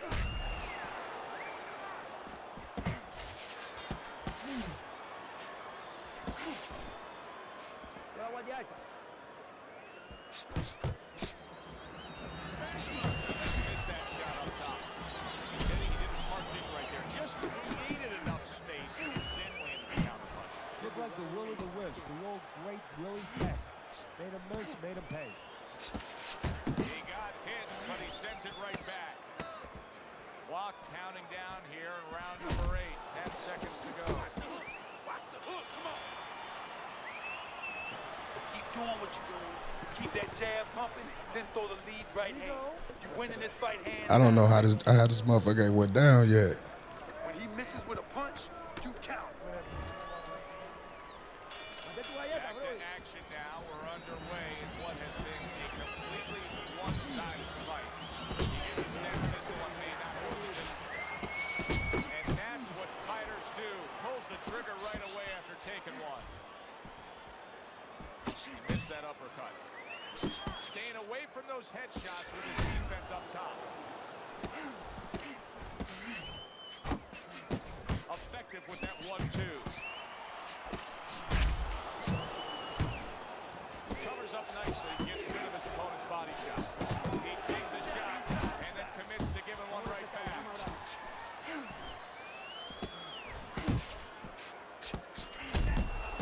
Nice block that time. It was intended to the head. Flush right hand to the head. Committing to the work downstairs with the left.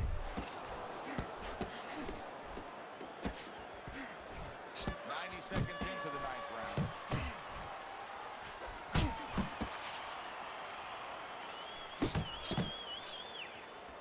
Good block.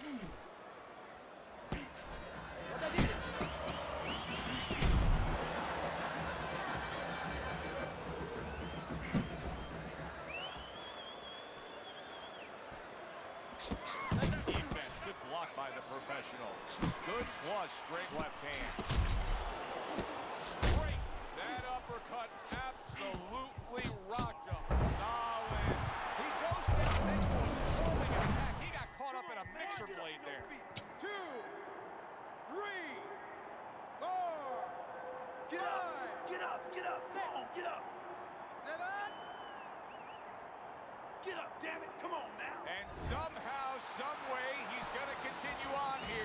And if he's going to stay in this fight, now he's got to avoid his opponent like the Black Plague.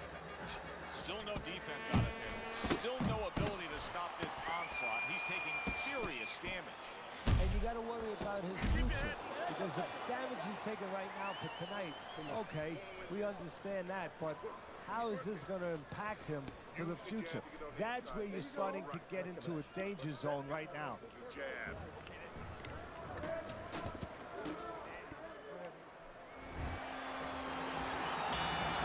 This is it. 10th and final round as they face off against each other.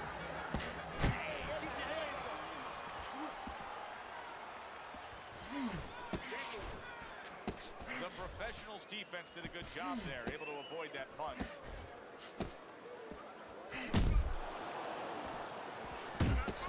Piercing jab.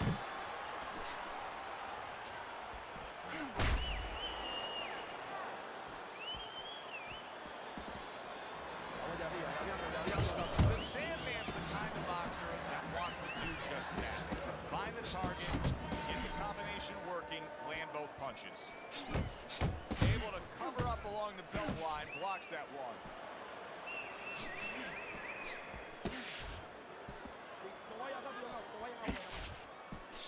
Solid left hand to the head.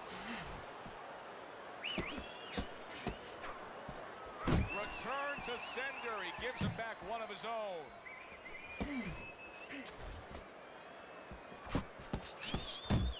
Hooks to the head. Good defense upstairs to stay away from that offensive assault. A minute to go in the fight. Scored well up top.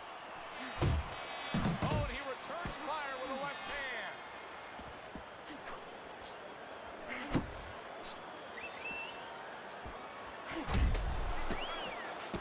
Keeping his hands up, getting way of his opponent's effort. The Sandman's doing well here with that two-punch combination. The professional's left, working well that time.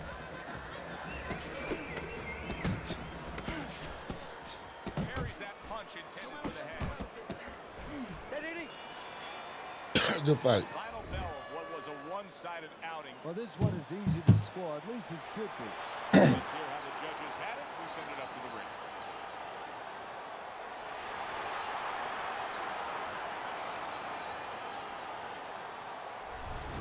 So a unanimous decision win by the professional. That's the way we saw it all night long. The judges agreed. It was hard to see it. Even though he got pieced the fuck up. Good fight. Got pieced the fuck up, though. We'll see you next time.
to the Thomas & Mack Center, just off the Vegas Strip for tonight's main event. 10 rounds, middleweights going at it. And we'll get to know you here in the opening round, scheduled for 10.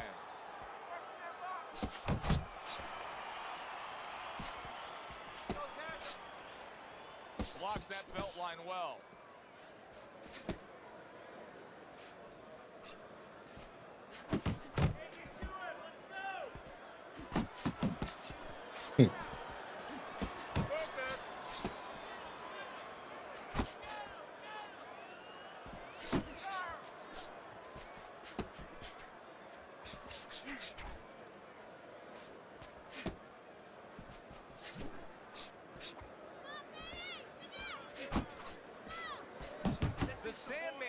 just loading up. He's landing combination punches like he did right there.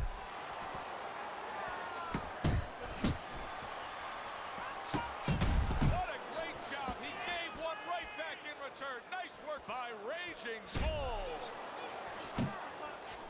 Went to the body there, but unable to connect.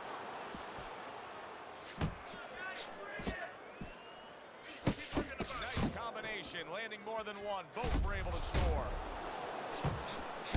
Wow! He got demolished. Body.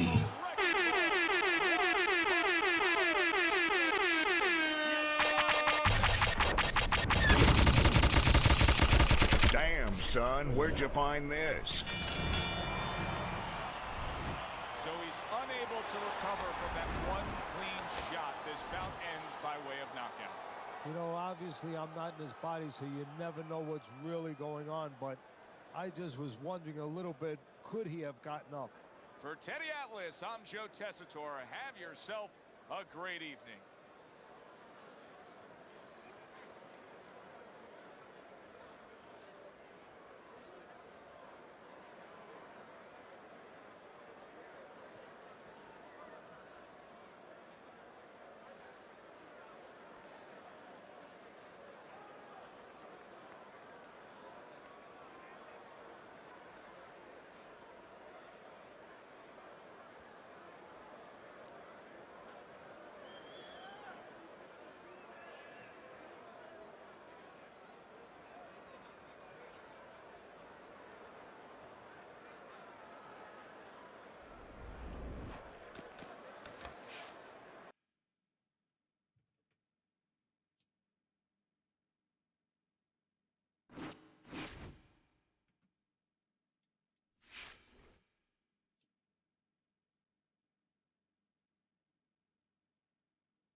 Joe Tessitore and Teddy Atlas welcoming you to the Mexico City Plaza here in Mexico City for tonight's main event.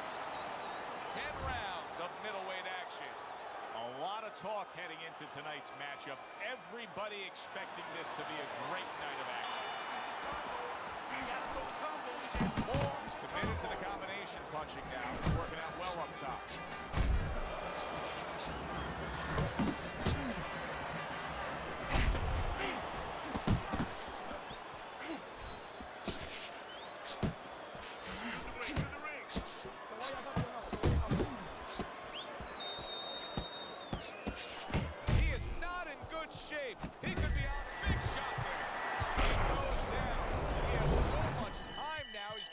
To survive. Down he goes, but he's going to continue on, beating the count. Goes up top with a right hand.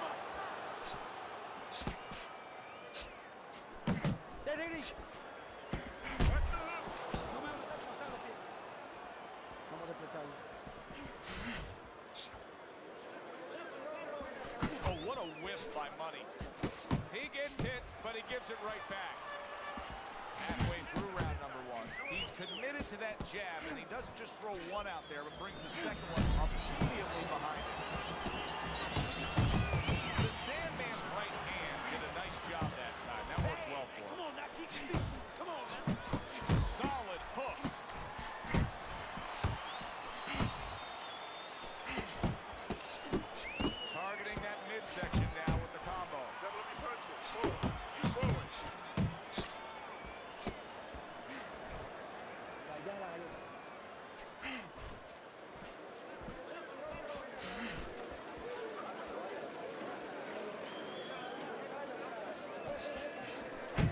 to the straight right.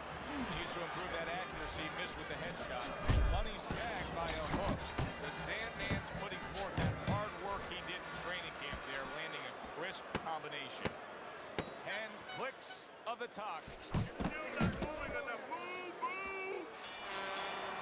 Round comes to an end. We saw the knockdown there in that round. A little bit of a momentum game. Yeah, obviously it gives you confidence, but you know what? It can also be a momentum killer, believe it or not. How so? Joe, I've had guys where the worst thing that happened to them in a fight was when they scored the knockdown because they thought it was just going to keep happening. And they thought about only the punch they landed, not how they set it up. So they got away from the game plan. To fight this round after being knocked down in the previous round. Teddy, do you think he's recouped enough here? Well, we're going to find out very quickly by looking at his legs. You're going to look downstairs just like you look downstairs in the basement of a house to see whether or not those bricks are in place or whether or not some of the mortar has kind of disappeared and the bricks are a little loose. You want to see if those legs are stable, if they're firm. Must be the punch of the day. Both guys bringing home uppercuts. All right, something serious is wrong. It's early on in the fight. Money's conditioning is already showing us that he's nowhere near being able to be in this fight. Well, that showed me that he gave up before the fight ever started. And somebody's got to tell him in his corner, you know what? It's harder to get than it is to fight. Once again, he goes down. 1, 2, 3, 4, 5, 6.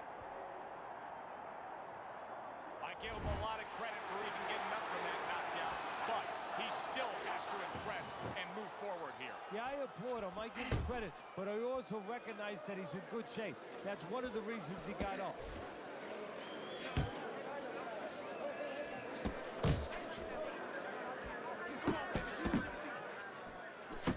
Money's corner is concerned. Their fighter may go down here. The Sandman's putting his punches together now. That's a nice combination. Good shot to the head with that right hand. What's going on with it, Randall? From the start, he's throwing the power punches and landing them. I think he has a date. He wants to get to it. Money's right. He is damaged. Big shot. My boy Randall in the building one time. You know me. I am the original Jamaican Dandana. You understand? Jamaica. Very early. 6 inches. 1, 2, 3, 4, 5, 6. So now the question becomes, after that knockdown, he has gotten up. How does he survive? So this is where instincts kick in. You got to start moving that head automatically right now. You don't want to stay in the middle. End of the round. A round in which a knockdown was scored. Now, Teddy, if you're the trainer in the corner of the guy scoring the knockdown, what are some of the things you want to remind him of? You want to remind them how he got there because a lot of times it's the tendency to just remember the punch that put him there. He dressed him up. He set that punch up. Don't think about just the punch that landed. Think about the setup punches. He scored well after being hit himself. Oh, and he's got something for himself, and it's a left hand. And straight right, unable to connect. Fine work with the left hand. He landed well by Money. Right on the mark with the hook up top. Good right hand. You gotta see that coming, champ. Let's go. You gotta see that. Oh, he is stunned. He could go down. He is staggered and stumbling. Money's right hand scores well. Now here's where those labels come in, Teddy. Those labels of a closer, a finisher. Because you look at this guy here. He's been knocked down earlier. He's damaged. Now it's time to see if his opponent can jump on him. Absolutely. All those labels, and I add one. An exciting fighter, a dynamic fighter, a fighter that promoters want to bring back, a fighter that the audience wants to see again. It's his job to simply get rid of this guy now. Good exchange. He fires back. Now you're seeing stamina right here. How can they possibly keep up this pace? Minutes ago in this round, and they have been all Costa, except I'm not sitting, I'm standing. Oh, they both land flush with uppercuts. Nice, sharp, fundamentally sound hook right there, and it served him well. Now there's the jab. Oh, and they decide to trade there. He gives as well as he takes. You saw it on that exchange. Money's ruined with that punch right there. And yet another big shot comes in. He goes down in the later stages of this round. He's going to try to survive it. 3, 4, 5, 6,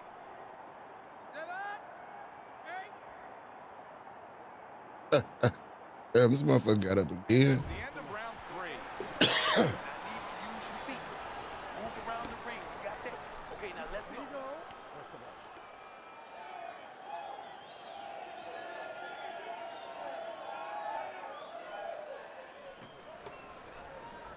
Don't let him keep his distance from you. I want you to take that range away. He can't do anything when you're close to him. He can't do anything when you're close to him.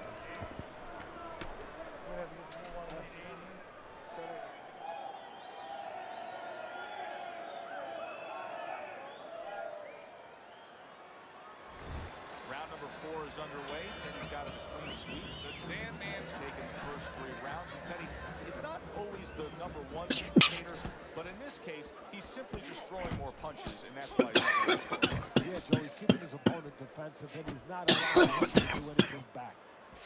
Teddy, you like this kind of fighting, this infighting with the short power punches? Oh, I love it. When you're in close, you want to keep those punches nice and short so you don't leave an opening. I like to see him visit downstairs a little more, though. And he returns on that exchange.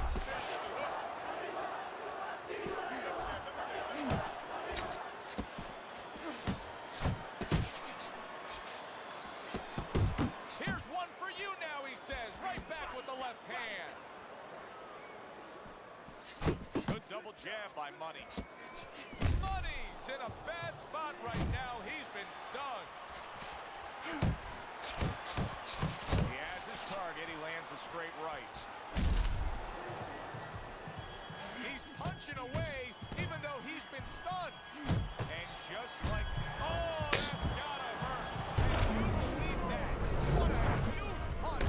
You couldn't have seen that one coming. And those are the ones you usually don't prepare for. You prepare for the ones that are more sophisticated, the ones that are a little tighter in the gym. You don't have training for these. 7, 8. Oh, you said they had you up all night. Randall. That's funny as fuck, man. Knockout loss for him. As we saw, he was up on your scorecard throughout the evening. The Sandman's now a winner by knockout. Listen, you want to win, you want to get to a title, you want to be successful.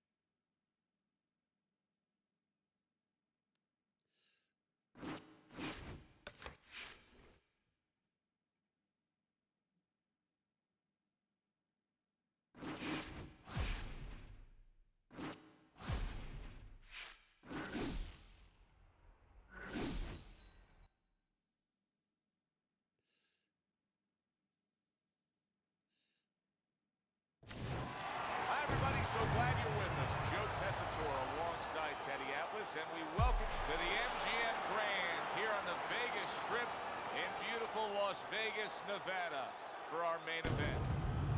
10 rounds in the middleweight division. A lot of talk heading into tonight's matchup. Everybody expecting this to be a great night of action. The Sandman's supremely confident here. Look at him make his way down to the ring. You can just see it in every step that he takes.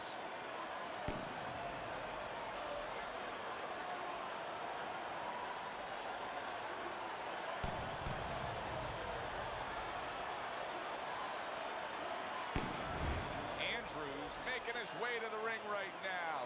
Puffing out his chest, glaring with those eyes, and taking a big stride to his destination of glory.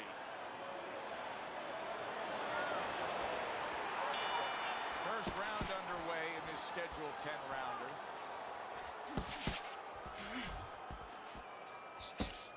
The Sandman's power has been shown off early on in his fights. Teddy, what effect could his power have early in this one? Well, if he catches his opponent, it could be an early night.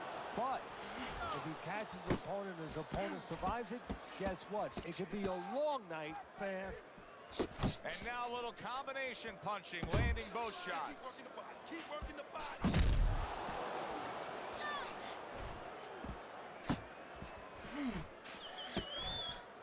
You can see he's trying to score up top, but off the mark there. Gets rid of that. It was intended for his head. He got hit right there, but he also gave one. Solid effort by Andrews. The Sandman's defense, is it ever good? Look at how easy he's able to block those punches.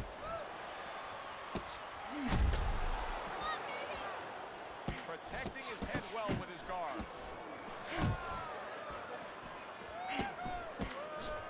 Right to the head with that right. Look at this, another power punch able to land. We're early on in this fight, he's going for it. Yeah, you wonder if he's got a car waiting outside. The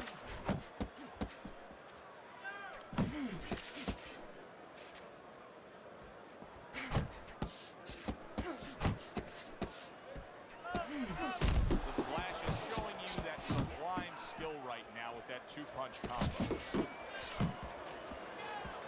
And now we got a fight. He fires back a right hand of his own. Now you see the southpaw pulling the trigger with the straight left.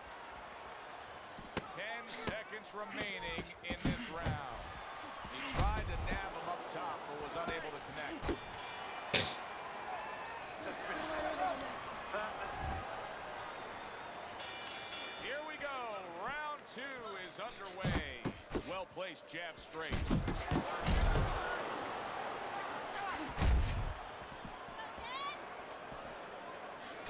The Sandman scoring with that right hand.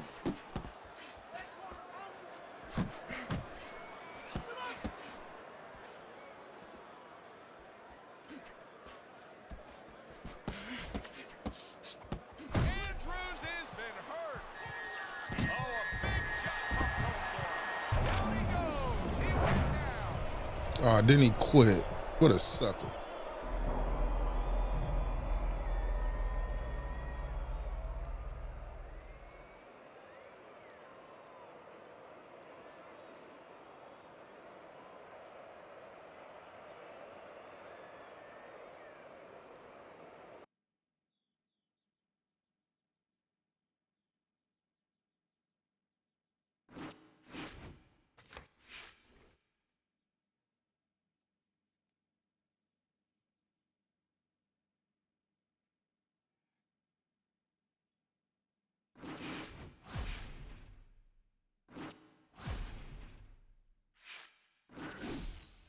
Oh, now.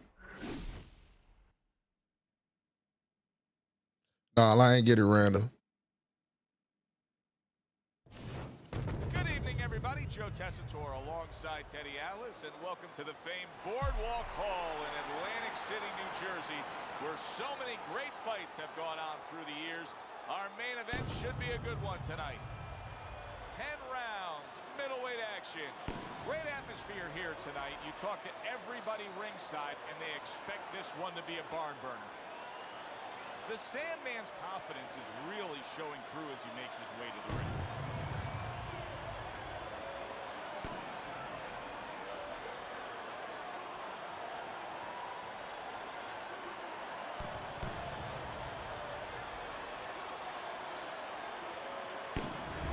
The professionals coming down to the ring right now. Not seeing much personality out of this ring walk. They're scheduled to spend a half an hour swapping leather. This is 10 rounds.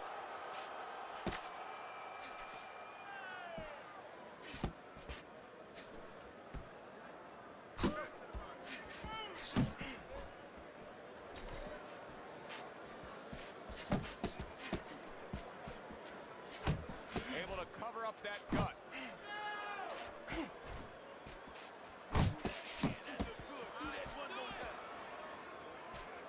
Comes right back with a shot of his own.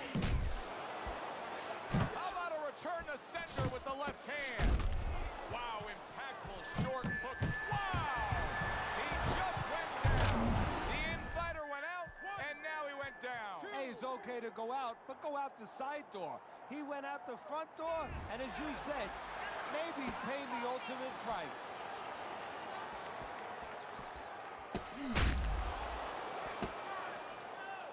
Halfway through this round, the Sandman's left now getting into the mix. The professional's movement's really helping him out, avoiding that punch. He took a shot, but he came back with a right hand of his own. Nice block by the professional. Little head hunting never hurt, does it with the hook.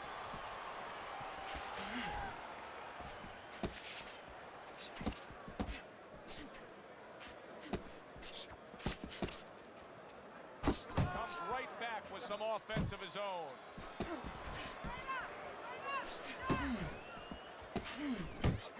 Good flush shot upstairs. Not the most accurate uppercut you'll see. See, he's got his guard up really well that time, and it protects his head. He gets off with a combination up top.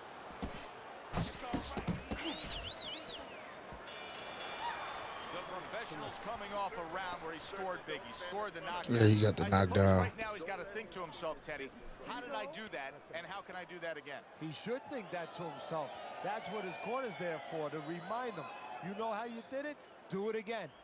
You're not winning and you're not losing. You understand me, kid? But we have to throw more than this. What's good, Jasper Andrew? A fresh start right now. That last round, he was really shook up, but he looks to be steady on his feet here.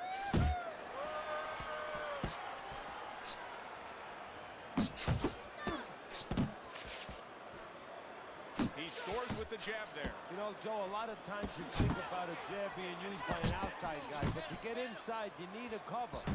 And there, right there, was the cover.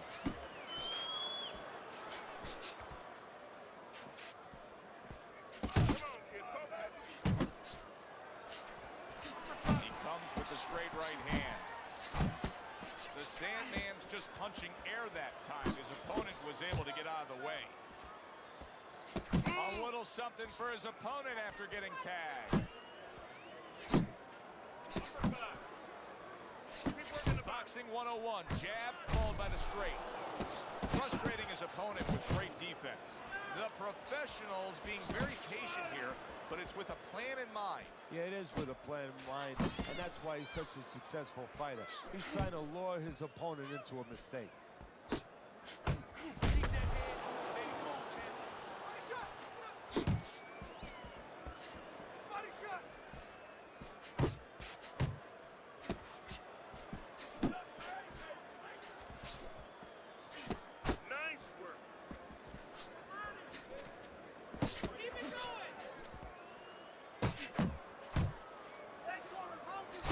Good solid shots with the combo downstairs.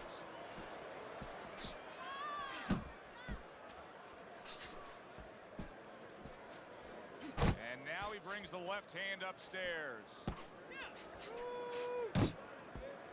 Final 10 seconds of round number 2. Here you go for the head, left hand to the head.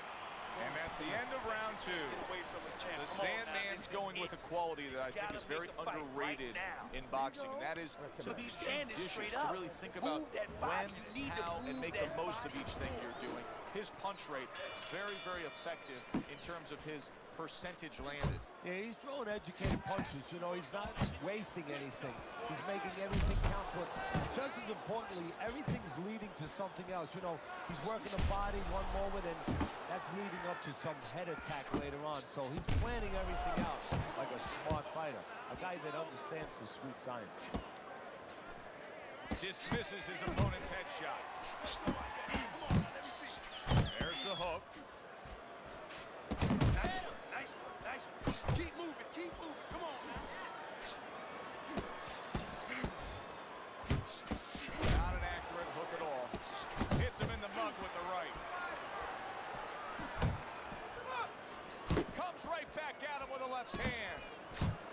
Sound defense. Good block that time by the professional.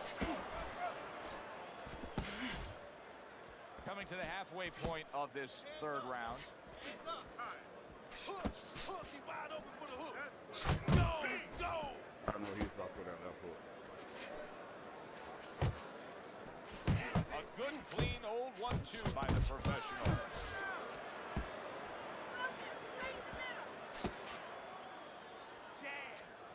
The Sandman's in a very nice rhythm right now, landing the uppercut on the inside. If he can stay with that, he can do some serious damage.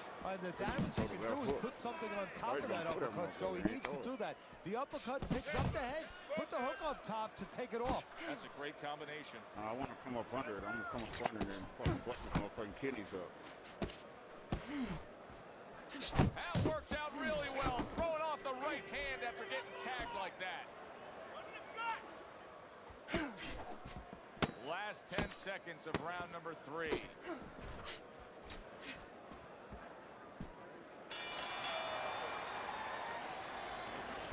need to capitalize on his mistakes. I want to see that counter hook. Make him pay for his Right now I am, yeah.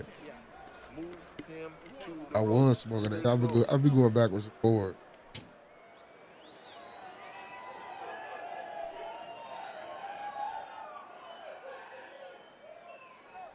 You gotta land a big punch now, champ. No doubt about it. You lose this fight. You need to throw and land. Well, with 3 rounds complete here, it's worth a look at Teddy's scorecard to see where he sees it. The professionals right in the way of that hook to the head. Oh, that had to hurt. The Sandman showing you what it takes to be the best in this business. Good, crisp combos. Teddy, there are him, aren't there? Yeah, counterpunch opportunities because he's got an opponent who's walking in a little bit. Now he has a chance to start to chuck something back at him a little.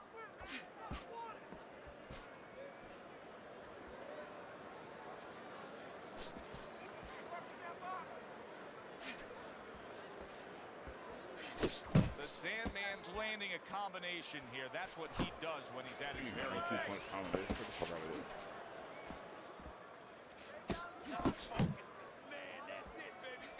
90 seconds to They go. always Around lean before they throw the uppercut. They get that motherfucker right away. You know exactly what they want to Oh, do. he just misses with that headshot.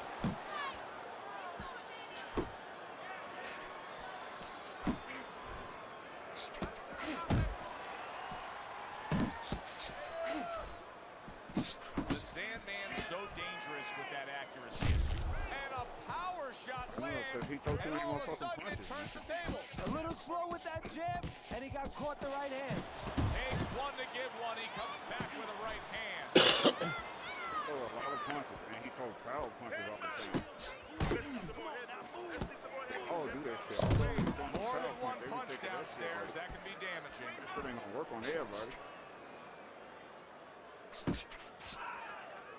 I ain't threw a power punch yet, bro. Not one. Look on the inside. Side. 10 seconds to go in the 4th.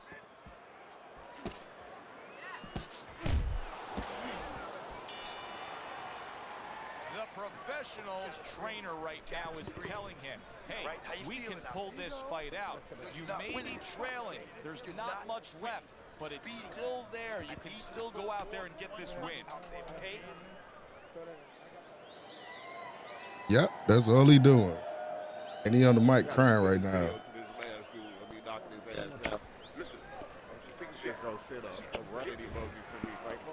The Sandman's corner did a good job during those 60 seconds between rounds. You can tell that he's a fresh fighter, not the fighter that was clearly dazed in the last round. Able to block that away. It was targeted for his head.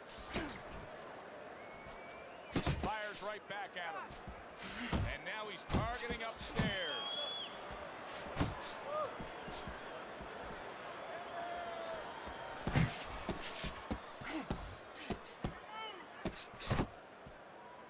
The professional's got a way of just getting away from that punch.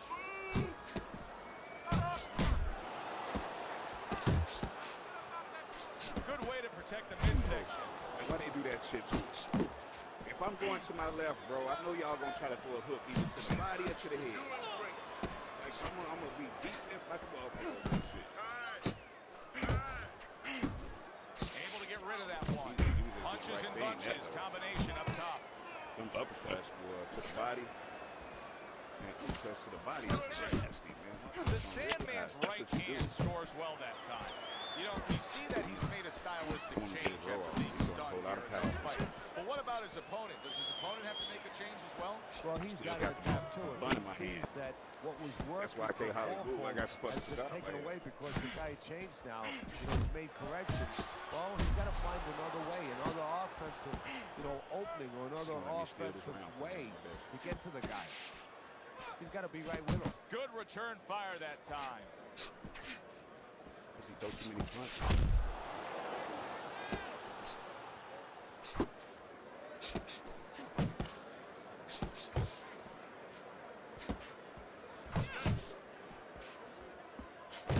Coming to the end of round number 5, last 10 seconds. Come on, kid, focus. What a good war this has been. What a good, solid fight it's been. The kind of fight that tells me somebody wants to get rid of the other guy. It almost looks like they made a deal where neither one could win by decision, where if they didn't win by knockout, it doesn't count.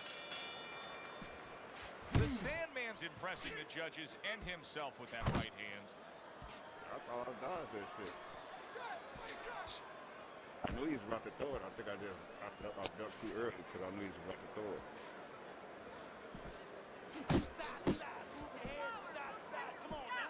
Good strong combo. I hate a motherfucker with a jab. I know I got one of the best jabs out there. Blocks the headshot. That's why I hate a motherfucker with a jab, because of my jab.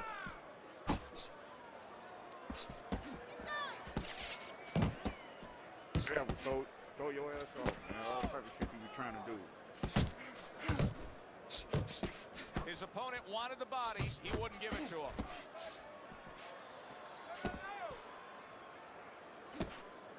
He got hit, but he sends it right back. Able to get away from that headshot with the block.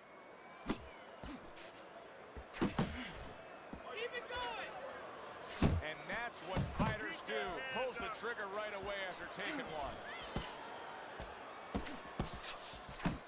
The Sandman's getting himself into the mix now, landing that left hand. There's the headshot, but he parries it away. Well-placed, well-timed combo up top. The professional swinging and missing like he's at bat right there. That punch was nowhere near his opponent. And you see what he can do when he sends that right to the head.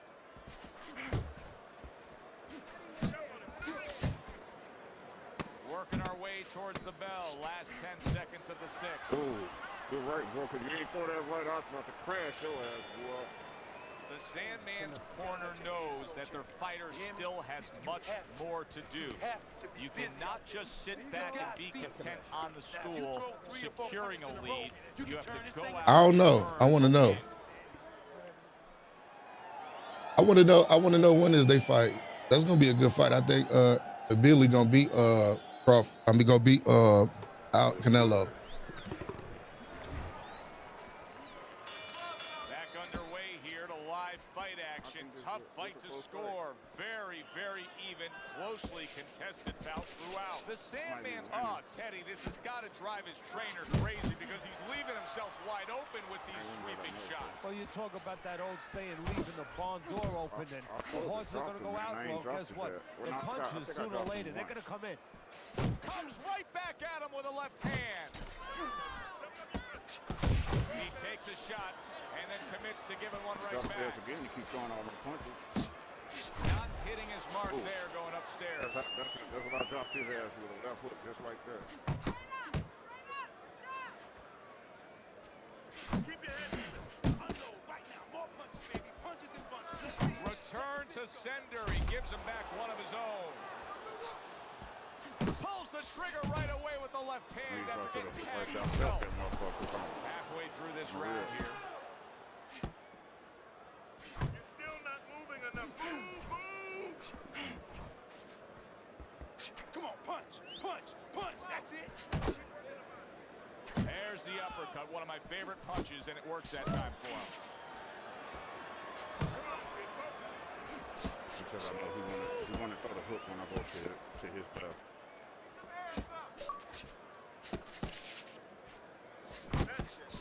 I'm time that motherfucker, and if he throw the right on the counter, he threw that motherfucker.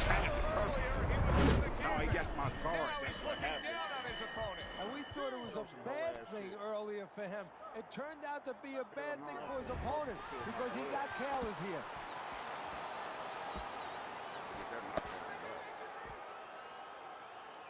I promise you what, he throw too many punches. I'm about to get my knockdown back. Coming towards the end of the 7th round, 10 seconds to go. Good job staying away from the danger there. The Sandman's hitting the mark right now. How precise was he there with that 3-punch combo? Had in that round. You're in control. Next round.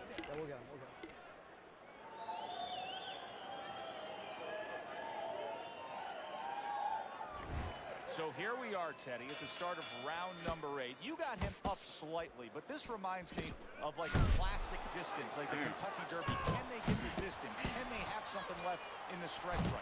That's when it's going to decide it. Who can close best? Yeah, mostly the jockey now, he's not going to hand ride him. He's going to go to that whip because he's not going to take a chance that the other horses aren't going to climb on him, aren't going to game on him. Nice work to the midsection with the left. The professional sticking to his game plan, regardless of the fact that he's been down in this fight. Yeah, and one front you could compliment him for it, Joe. You could say he understands who he is. He understands his identity. He's going to win or lose with that.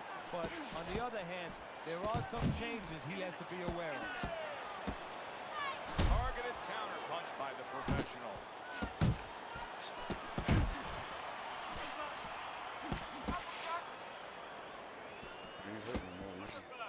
The halfway point of round number 8. The Sandman's jab on the outside. That has really been the difference maker here, hasn't it, Teddy? Yes, it has. But the most important thing is, you know, everybody says, hey, just use your jab. You control the outside. Hey, jab's a great weapon, but it can be very dangerous. You throw it from a little too close, you can get countered with that right hand. He's throwing it at the perfect distance, getting full extension on that punch. Get out the way from those punches. Move your head. Move your head.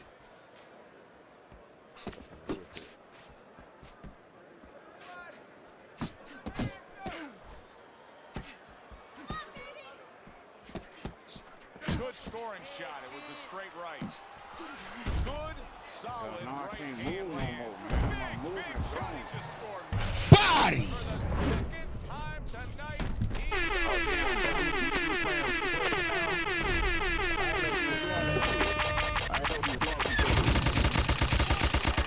Damn, son, where'd you find this? Oh, I'm better than this. Craig, get up! Get up, Craig. Come on, Craig. Come on, Craig. Told you. So he is able to get up to his feet after that knockdown. But Teddy, it's what's ahead that's the problem. Yeah, we're getting a peek right now into his heart, into his soul. The professional's in position to pull this out. And you can see his corner man is telling him just that. Don't worry about the fact that it's a close fight. Go out there and win it here in these later stages.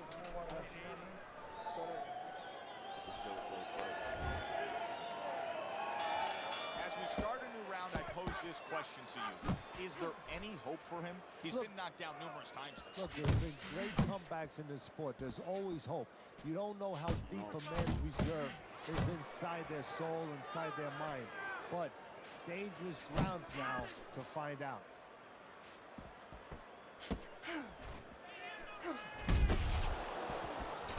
The Sandman's combination punching is working well here.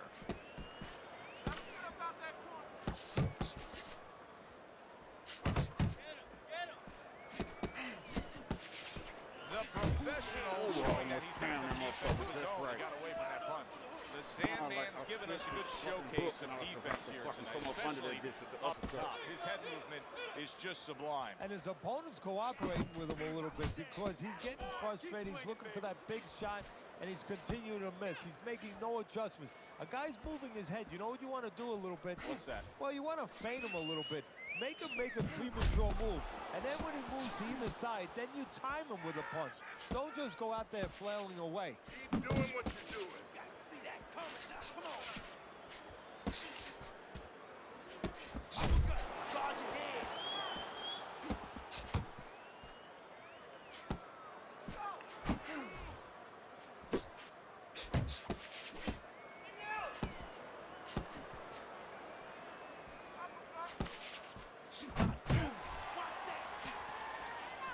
The professional's movement helped out there. He avoided that punch.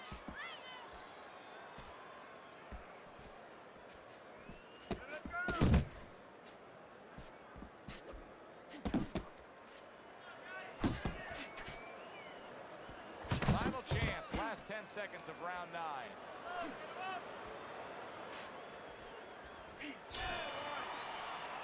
The professionals still got a great chance to win this fight, regardless of what you just saw in that last round. I mean, conventional wisdom down here is that it's a close, competitive fight, that he's trailing on the scorecards. But you can tell this fight can turn at any moment. Yeah, it's very close. I think right now, you got to be the guy. It's kind of like an argument. You get into an argument with someone, you want to have the last word. Whoever throws the last punches, you know, one guy throws 3, you come back with 4. Whoever's the last one to throw, he's going to win.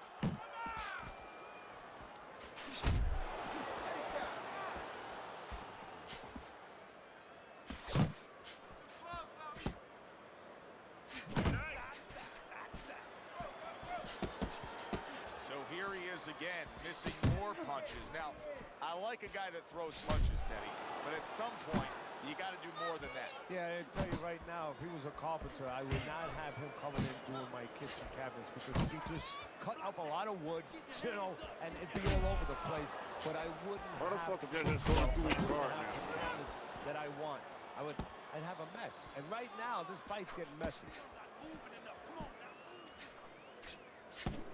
The professionals on the wrong end of a razor-sharp hook.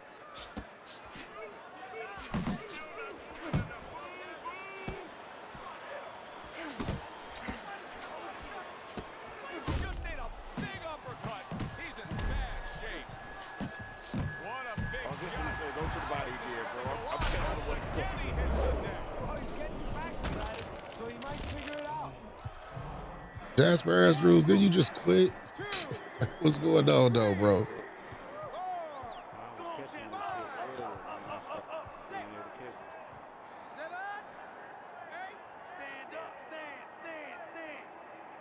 He gets up after that punch, put him down on the canvas.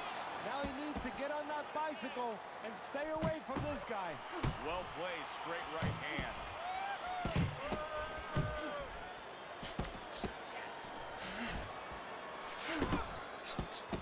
And now he's targeting upstairs.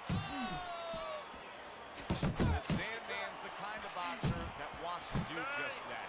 Find the target, get the combination working, land both punches. Now he goes to the gut with the right hand.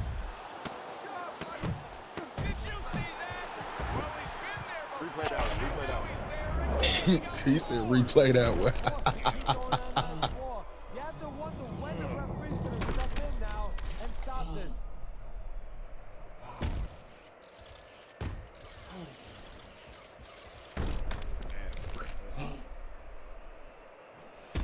Fight, bro. Yeah, GG's. 1, 2, 3, 4, 5, 6, 7, 8, 9, 10. He's a body. It's the first body that said play the replay.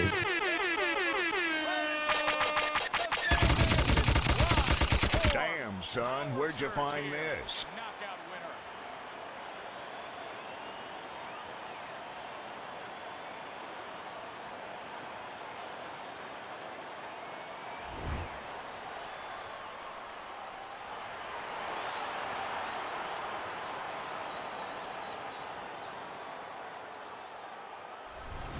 That's what you want to see, a guy who can close the show and finish with style.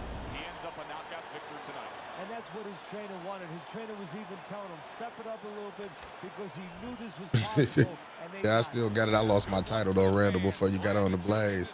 I'm trying to run back into him.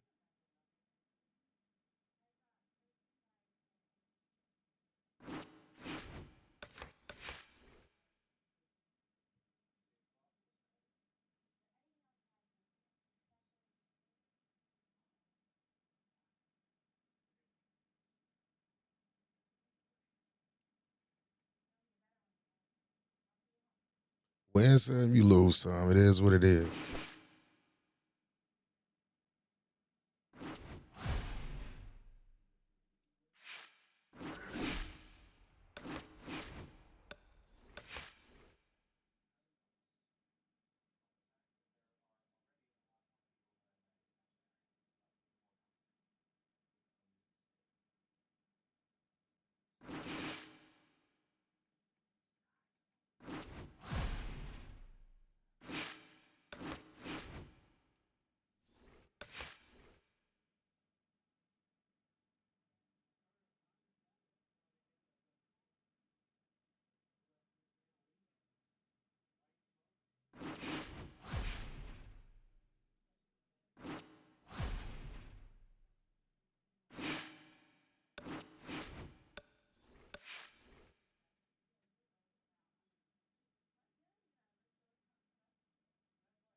Yeah, my little homie, he getting big as hell. He'll be up here in a minute.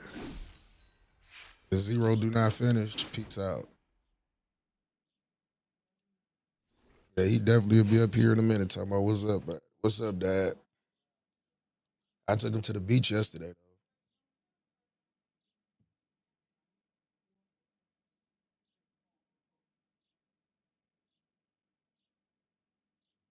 You said we only fought one time. I just fought an Andrews dude and he quit out. That's why I thought it was you. I wasn't saying it was, but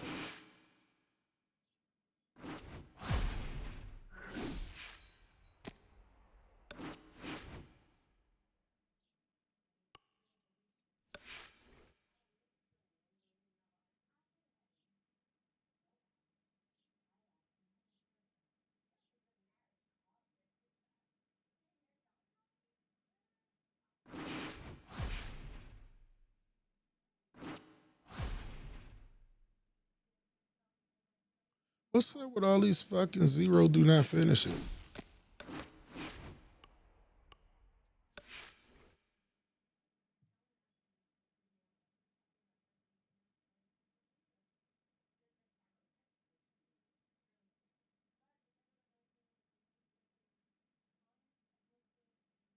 Oh, VA player. Oh, okay. Yeah, I have played you before. Good morning. Shouts out to everybody in here, man, that got up this morning, man, and tuned in, man. I appreciate y'all. I defended the belt twice, and I lost it to my boy Blaze, but I'd rather lose it to a real one instead of a fucking sucker. Damn, son, where'd you find this? You feel what I'm saying? Oh, yeah, if you're new here, subscribe to the channel. It's free 99. Always free to support somebody.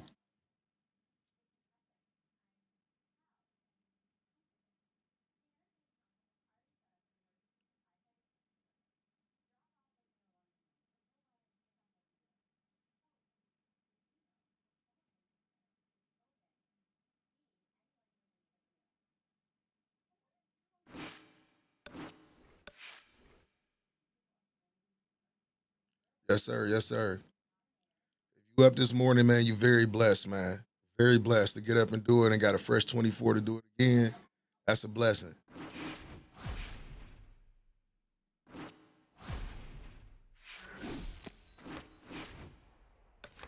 Damn, is this the Zero Do Not Finish Club?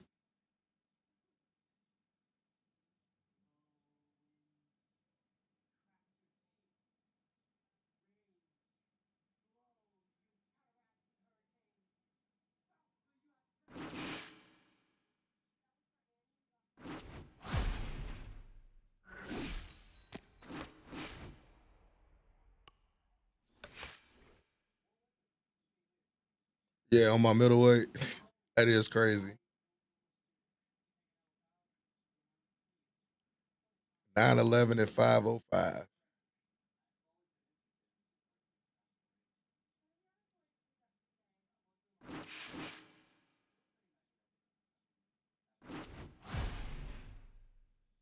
Oh my God, fuck it, man.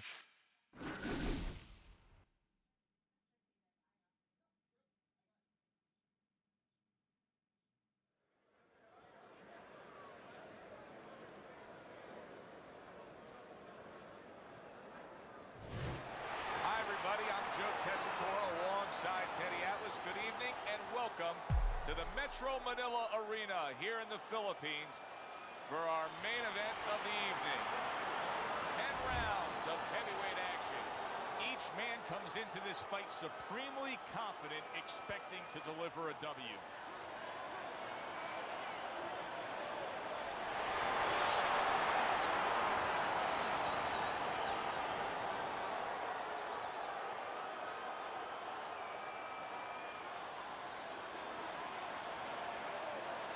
We went over the rules in the dressing room. Let's have a good, clean fight. Touch them up. Everybody's been waiting for these two to meet up. Now they do, as round one is underway.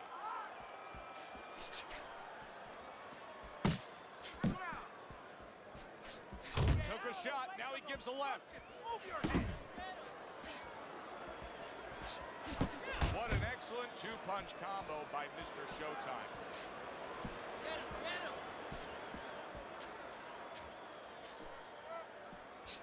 A shooting right hand by Little. Fight Night champion.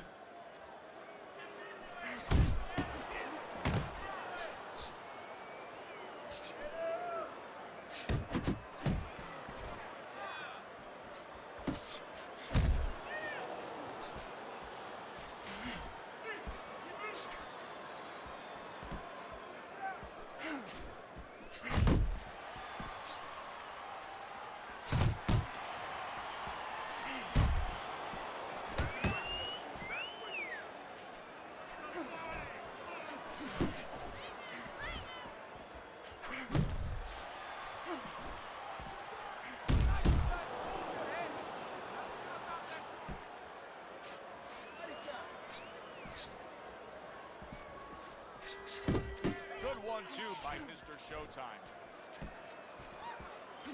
Up top with the right hand. Another huge shot comes in early on in this fight from him. Well, he understood that his opponent, Joe, was a slow starter. He's jumping right on him, taking advantage. Scores well to the head with the right hand. That was a miss by Mr. Showtime. Jackson's doing well here with that two-punch combination. Dishes his. There it is! Winning Body. And he goes down. Can he survive it?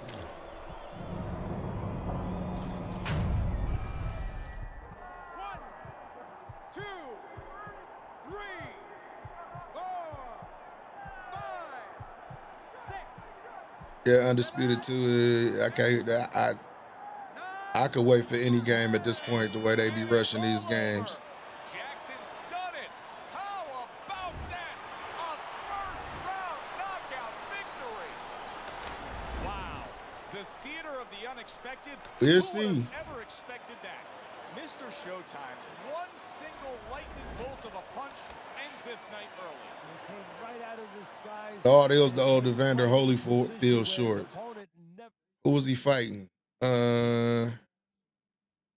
I can't remember who he's fighting, but they was black and yellow. I mean, they was blue and yellow like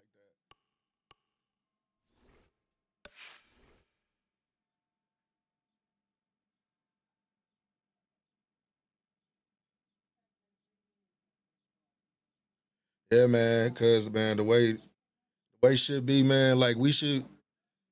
I don't know. It's like this with me, man. I come from an era to where when you got a game, the game was the game, and they had to make sure it was right. They had to make sure it was right.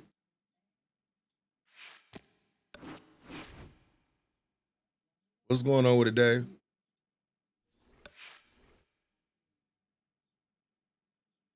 That's just like the Knicks just won since the last 40-some years or something like that. They probably still partying in New York.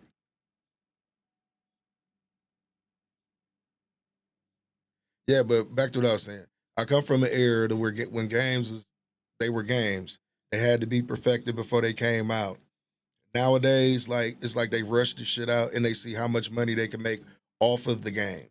If you understand what I'm saying, as far as microtransactions and everything of that nature. And they, in return, like you really don't care for your core fan base, if you understand what I'm saying. I think Undisputed had a chance to do something great and they missed the mark with it. And my biggest thing, what it is, can we trust SCI?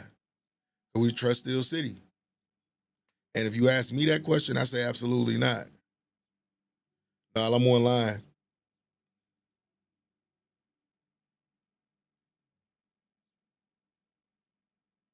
But me, that's just my personal opinion.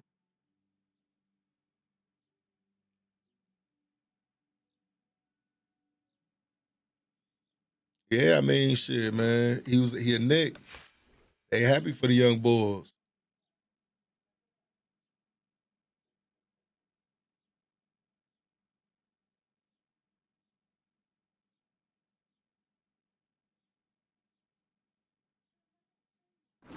I bet it was, Dave. This is the very first motherfucker I made a video on. This dude is a clown.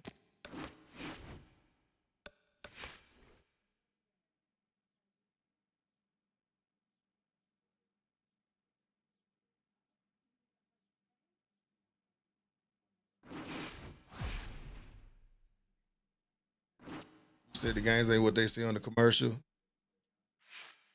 Nah, they not nowhere near. Like, okay, prime example, this was like, to me, in my honest opinion, one of the best 2Ks.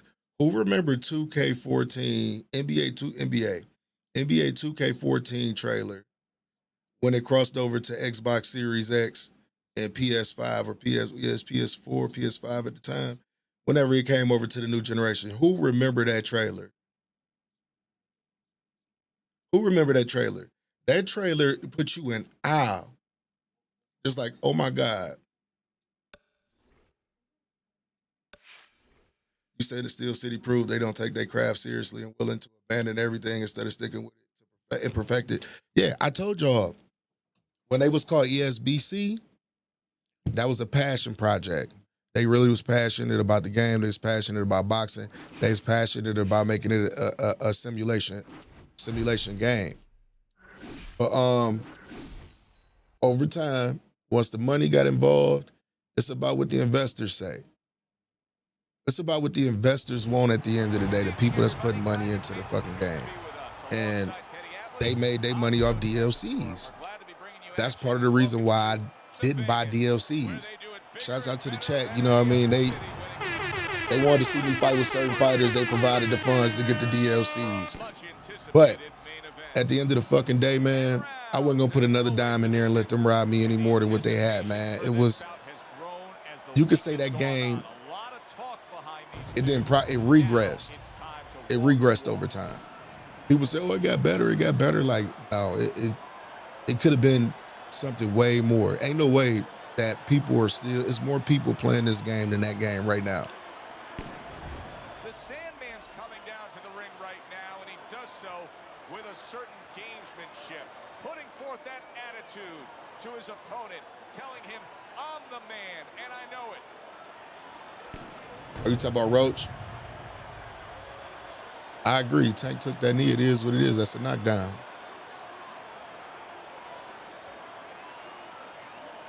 But yeah, I don't trust Steel City. Hopefully they get it right though.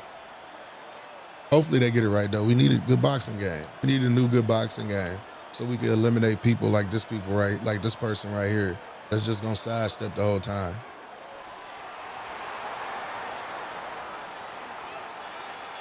Round number 1 is now underway. All the talk is done. It is simply time to fight. Crashes home with the uppercut. You're close to him.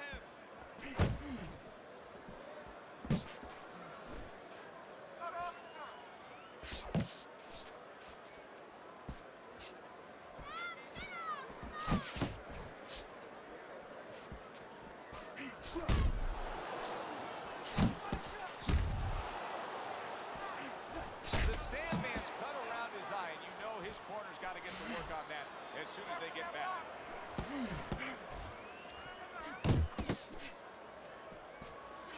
Good defense, just covering up down low. They both decide to bring it. 90 seconds to go here in this round.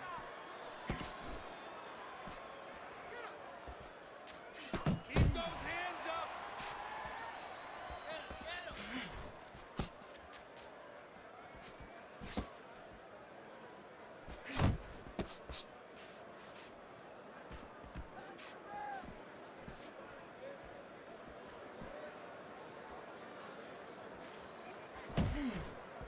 Takes one, gives one. The right hand scores well.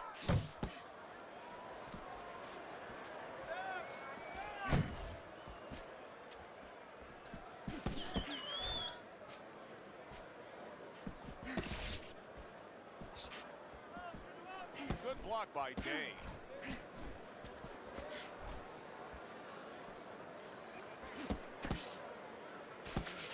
Last 10 seconds.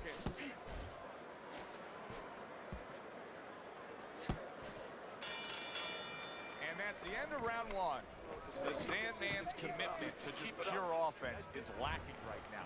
I mean, the guy has to let the hands go. Well, he was hurt. Yeah, Roach a good fighter. Little short punch on the inside a round before, and nobody really noticed it. But guess what?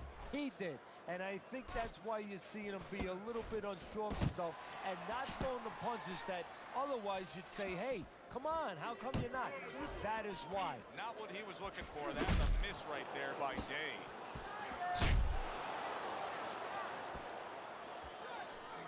And you see what he can do when he sends that right to the head. Able to dismiss it. Day's right hand did a nice job that time. That worked well for him.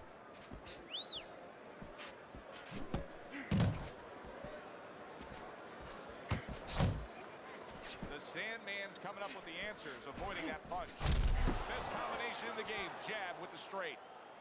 Halfway through round number 2.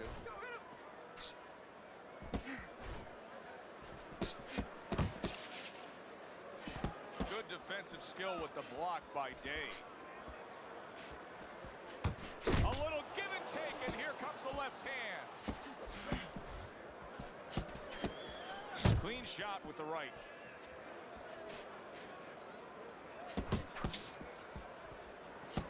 Tucks those elbows in, blocks the body shot.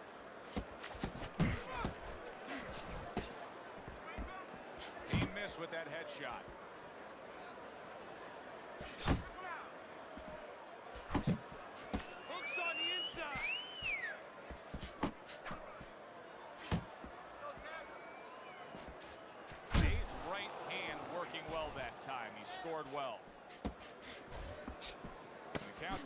final moments of this round.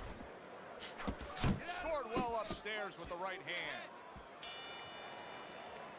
This round comes to an end. And Teddy, easy to note here that he wasn't landing a lot of punches. Now he was throwing them up, but he wasn't landing a lot. Is that because of his opponent's defense, or is he just not that accurate of a puncher? No, it's a combination. First of all, his opponent's pretty slick in there. Pretty good at bobbing, weaving a little bit, slipping a little bit, making himself a difficult target, but his punch is a little wide. Needs to shorten them up. The Sandman's defense is paying off now. Good looking right hand after he got hit. How about that counter shot to the head?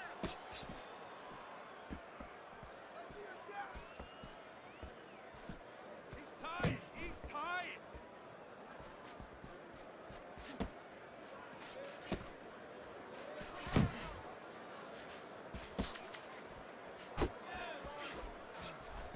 Keep it tight inside. Day's right hand scores well.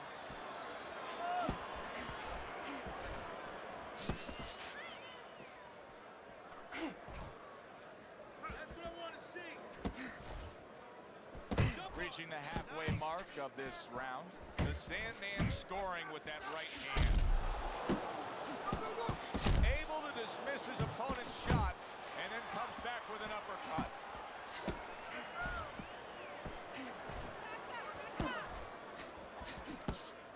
Off to the side, a little swing and a miss going upstairs.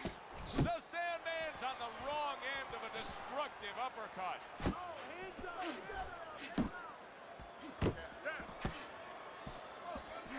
What's going on, sir? Good left there. Good job, buddy. Told you he'd be in here in a minute, Brandon. And now he's acting like a fighter. Coming back with the right hand after getting scored upon. 10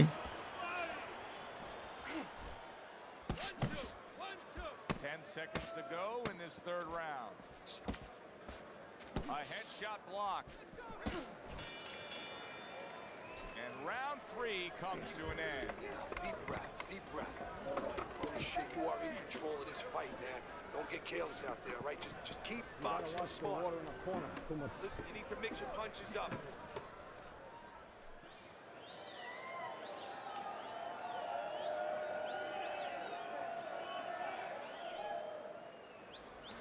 Listen, your best defense is to throw more punches. You need to throw more punches.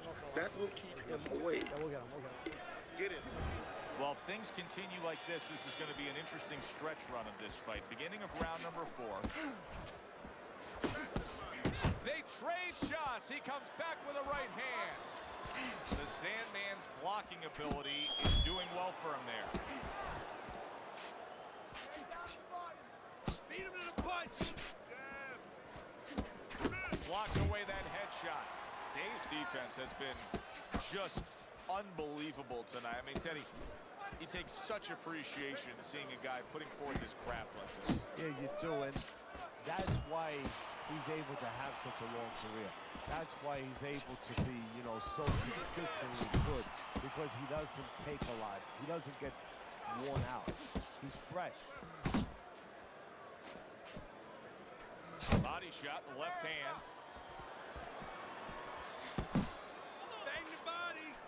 Watch the hook. And now he scores well with the straight right. And coming upon the halfway mark of this 3-minute round. He took a shot, but he gives one of his own. A left hand scores. The Sandman's putting forth a little boom, boom, boom. A 3-punch combination score.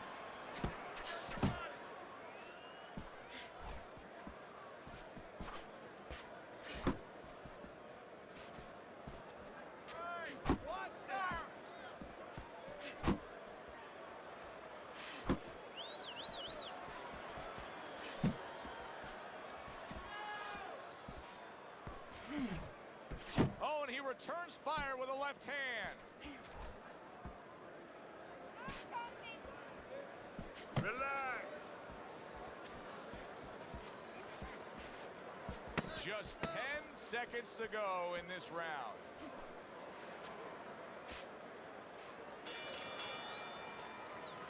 minutes gone by in this round. The Sandman's, well, he's back in the corner, which is critical in terms of trying to stop the bleeding on that cut. But it's also critical because they need to put forth a new defensive game plan. Yeah, they have to make sure that they buy some time here and start moving their head, using their legs, tying up a little bit, doing anything to kill the clock and not get caught on that cut anymore. Do you see any way in which he can take his opponent's aggression and turn it against him? Yeah, the perfect way. I mean, boxing 101, counterpunching. You got a guy coming at you, no better way than to change his mind. Make him miss, make him pay. Oh, keep your feet moving.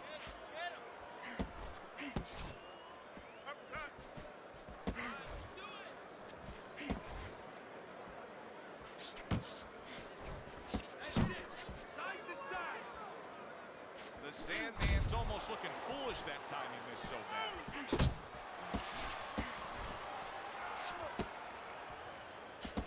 Halfway into round number 5 here.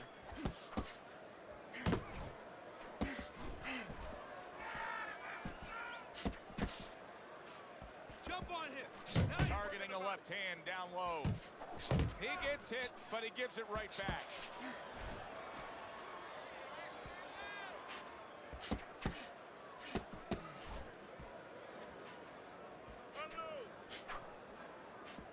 Back to the body.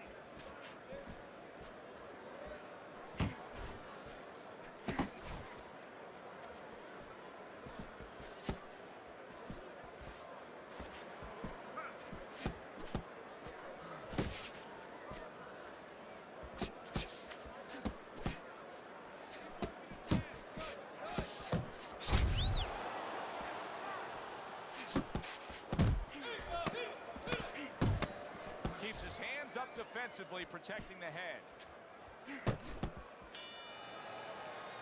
And round 5 comes to an end. Dave's in control of this fight, Teddy. Sometimes you can just look at it and see it as clear as day. He's ahead on the scorecards. Yeah, I have my head on my scorecard too. But right now, he can't afford to coast because this guy is still dangerous. Yeah, Kerman Moore knows. He nice. On his piece of shoes.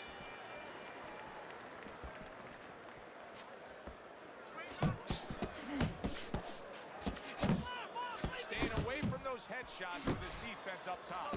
Really frustrating his opponent now. Dave's so defensively sound, it doesn't make for an easy target. No, it doesn't, and it makes for a very frustrating night for his opponent. I see his opponent now, if you notice, he's getting a little tentative. He's afraid to let the punches go because when he misses, he's worried he's going to leave an opening. Good job.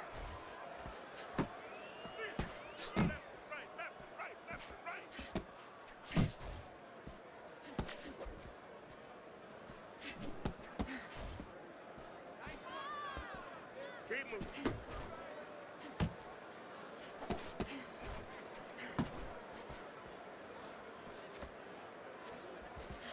Halfway through round 6.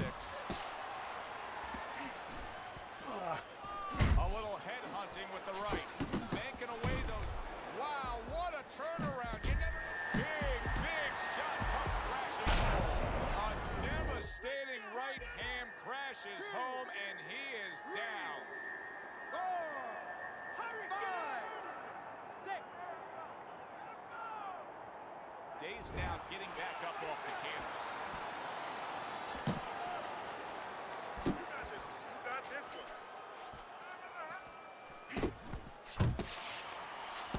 Blocks that blow, and then a counter uppercut. Put hands on.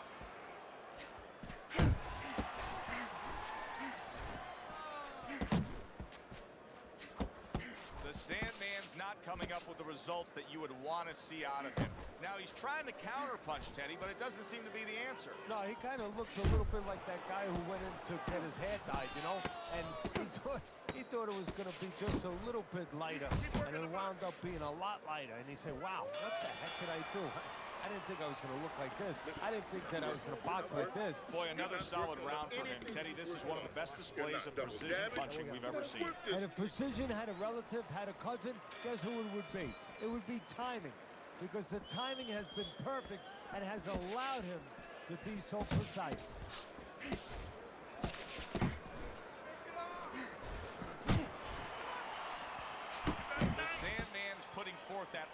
work he did in training camp there, landing a crisp combination.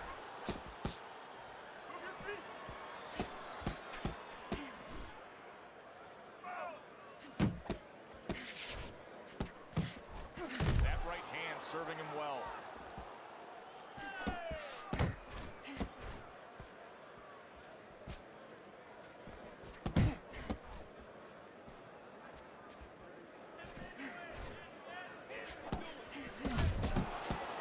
Dave's making for a tough target there. He gets away from that punch.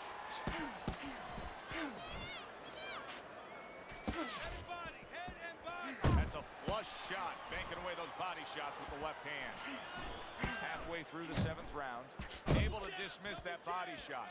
Dave's giving me a sense that he really doesn't want to have the fight the way it was. He was stunned earlier, and now just so much more defense we're seeing out of him. Well, right now, what I think he has to do is try to get an Oscar.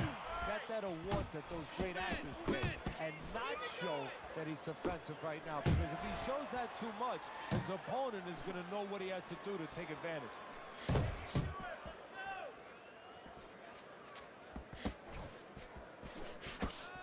Good effective work with that straight right hand.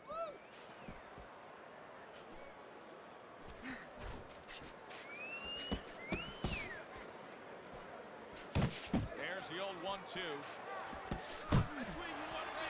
10 seconds to go in the 7th.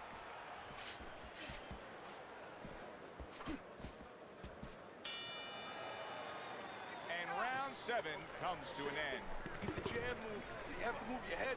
There you go. Watch out for that right uppercut when you come inside, okay? He's trying to time it.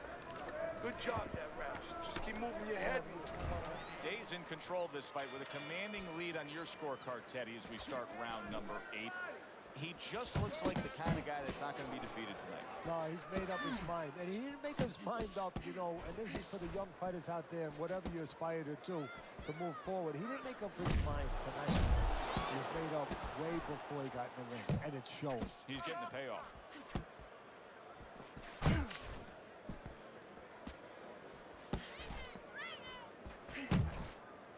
Nice block by Day.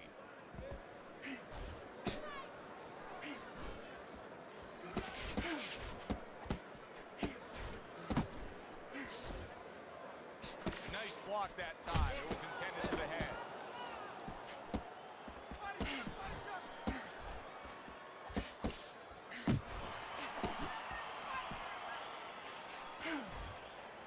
Nice. 90 seconds to go, halfway through round 8.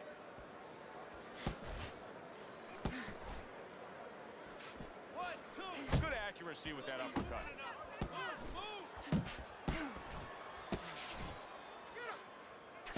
The Sandman's got to be asking himself, at least his corner's got to be asking, can this go on like this? Can we continue to work at this work rate, throwing this many punches and be this ineffective? So if he was a painter, he definitely wouldn't be Rembrandt because, you know, they're not clean strokes. They're not strokes that, you know, you look at them and they're paying off for him.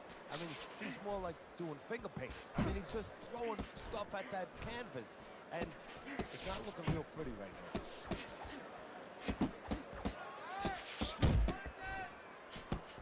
Nice strike after catching one by Day. Not able to land the headshot.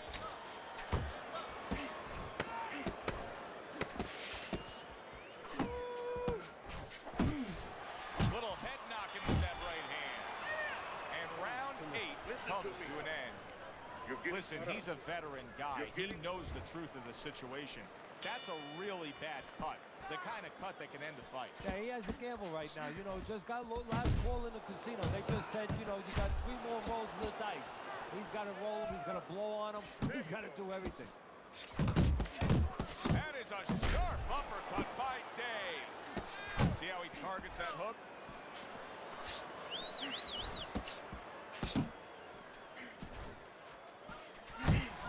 Not able to land the uppercut. Downstairs with a right hand. Solid hook upstairs.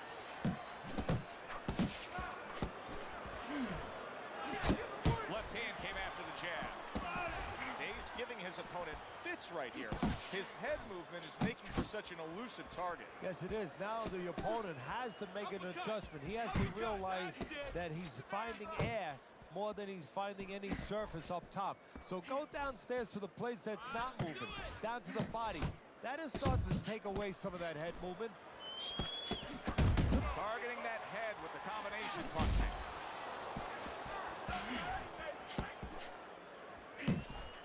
Smart punch right there. The uppercut works.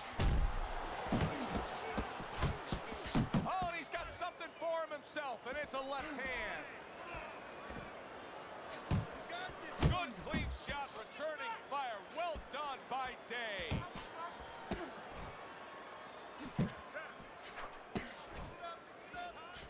Got to be accurate to send the combination to the body, and he does that.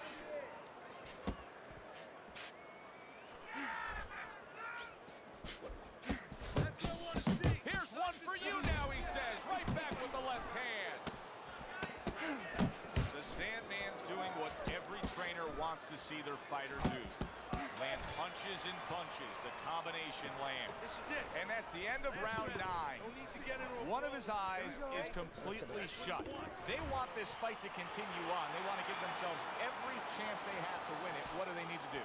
Well, what they need to do is be very calm in the corner, get pressure on that cut, get the right medicines in there, and maybe find a way to fool around in the corner somehow, dump some water, you know, in the corner where the referee has to spend a little bit more time cleaning it up. They want to get a little bit more seconds. See, the defense pays off as he gets rid of that downstairs.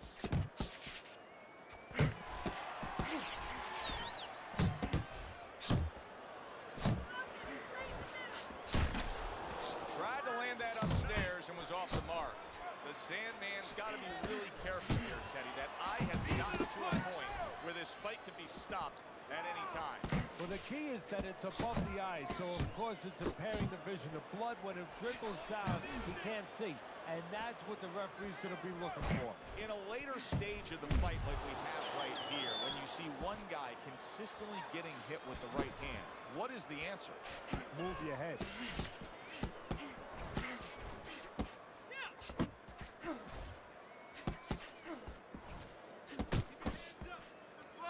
Look at that combination by Day. Day's the victim of a powerful hook.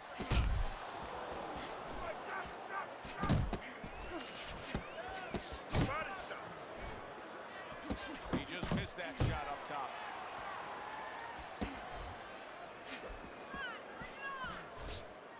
Looking good. Stay focused on the inside.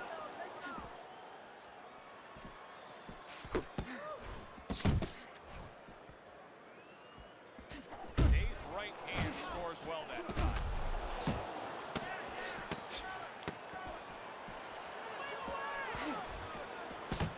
Needs to improve that accuracy. Missed with the headshot. Man, I hate fighting dudes like this. Yeah, this is one you would Fucking think is bullshit, no problem trash. in the reading of the scorecards. Nothing but straights and uppercuts. Send it up to the ring. Day's performance tonight was exactly what he was looking for. And it's exactly what the judges reward. Good, solid effort, a unanimous decision.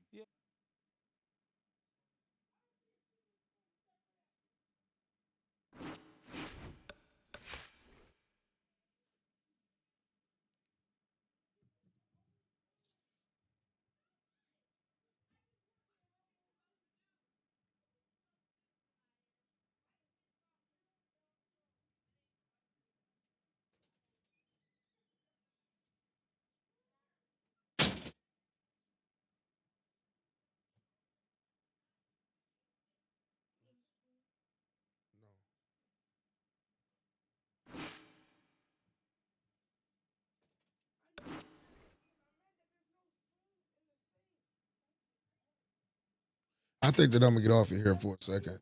We'll be back in a few hours. I gotta get me some breakfast and get my kids and stuff together. But I appreciate everybody that tapped in with me. We was up early as fuck. But I'll be back a little bit later around like maybe 11 o'clock. We'll be back. So make sure y'all got y'all notifications on, especially if you're new here. Peace. We up out of here. Ever. There's never been anybody ruthless. I'm Sonny Liston. I'm Jack Dempsey. There's no one like me. I'm from Nairclaw. There's no one that can match me. My style is impetuous. impetuous. My defense is impregnable, and I'm just ferocious. I want your heart. I want to eat his children. Praise be to Allah. Are you saying now Mike to Mike? Lux Vision or No Vision. Powered by Vin.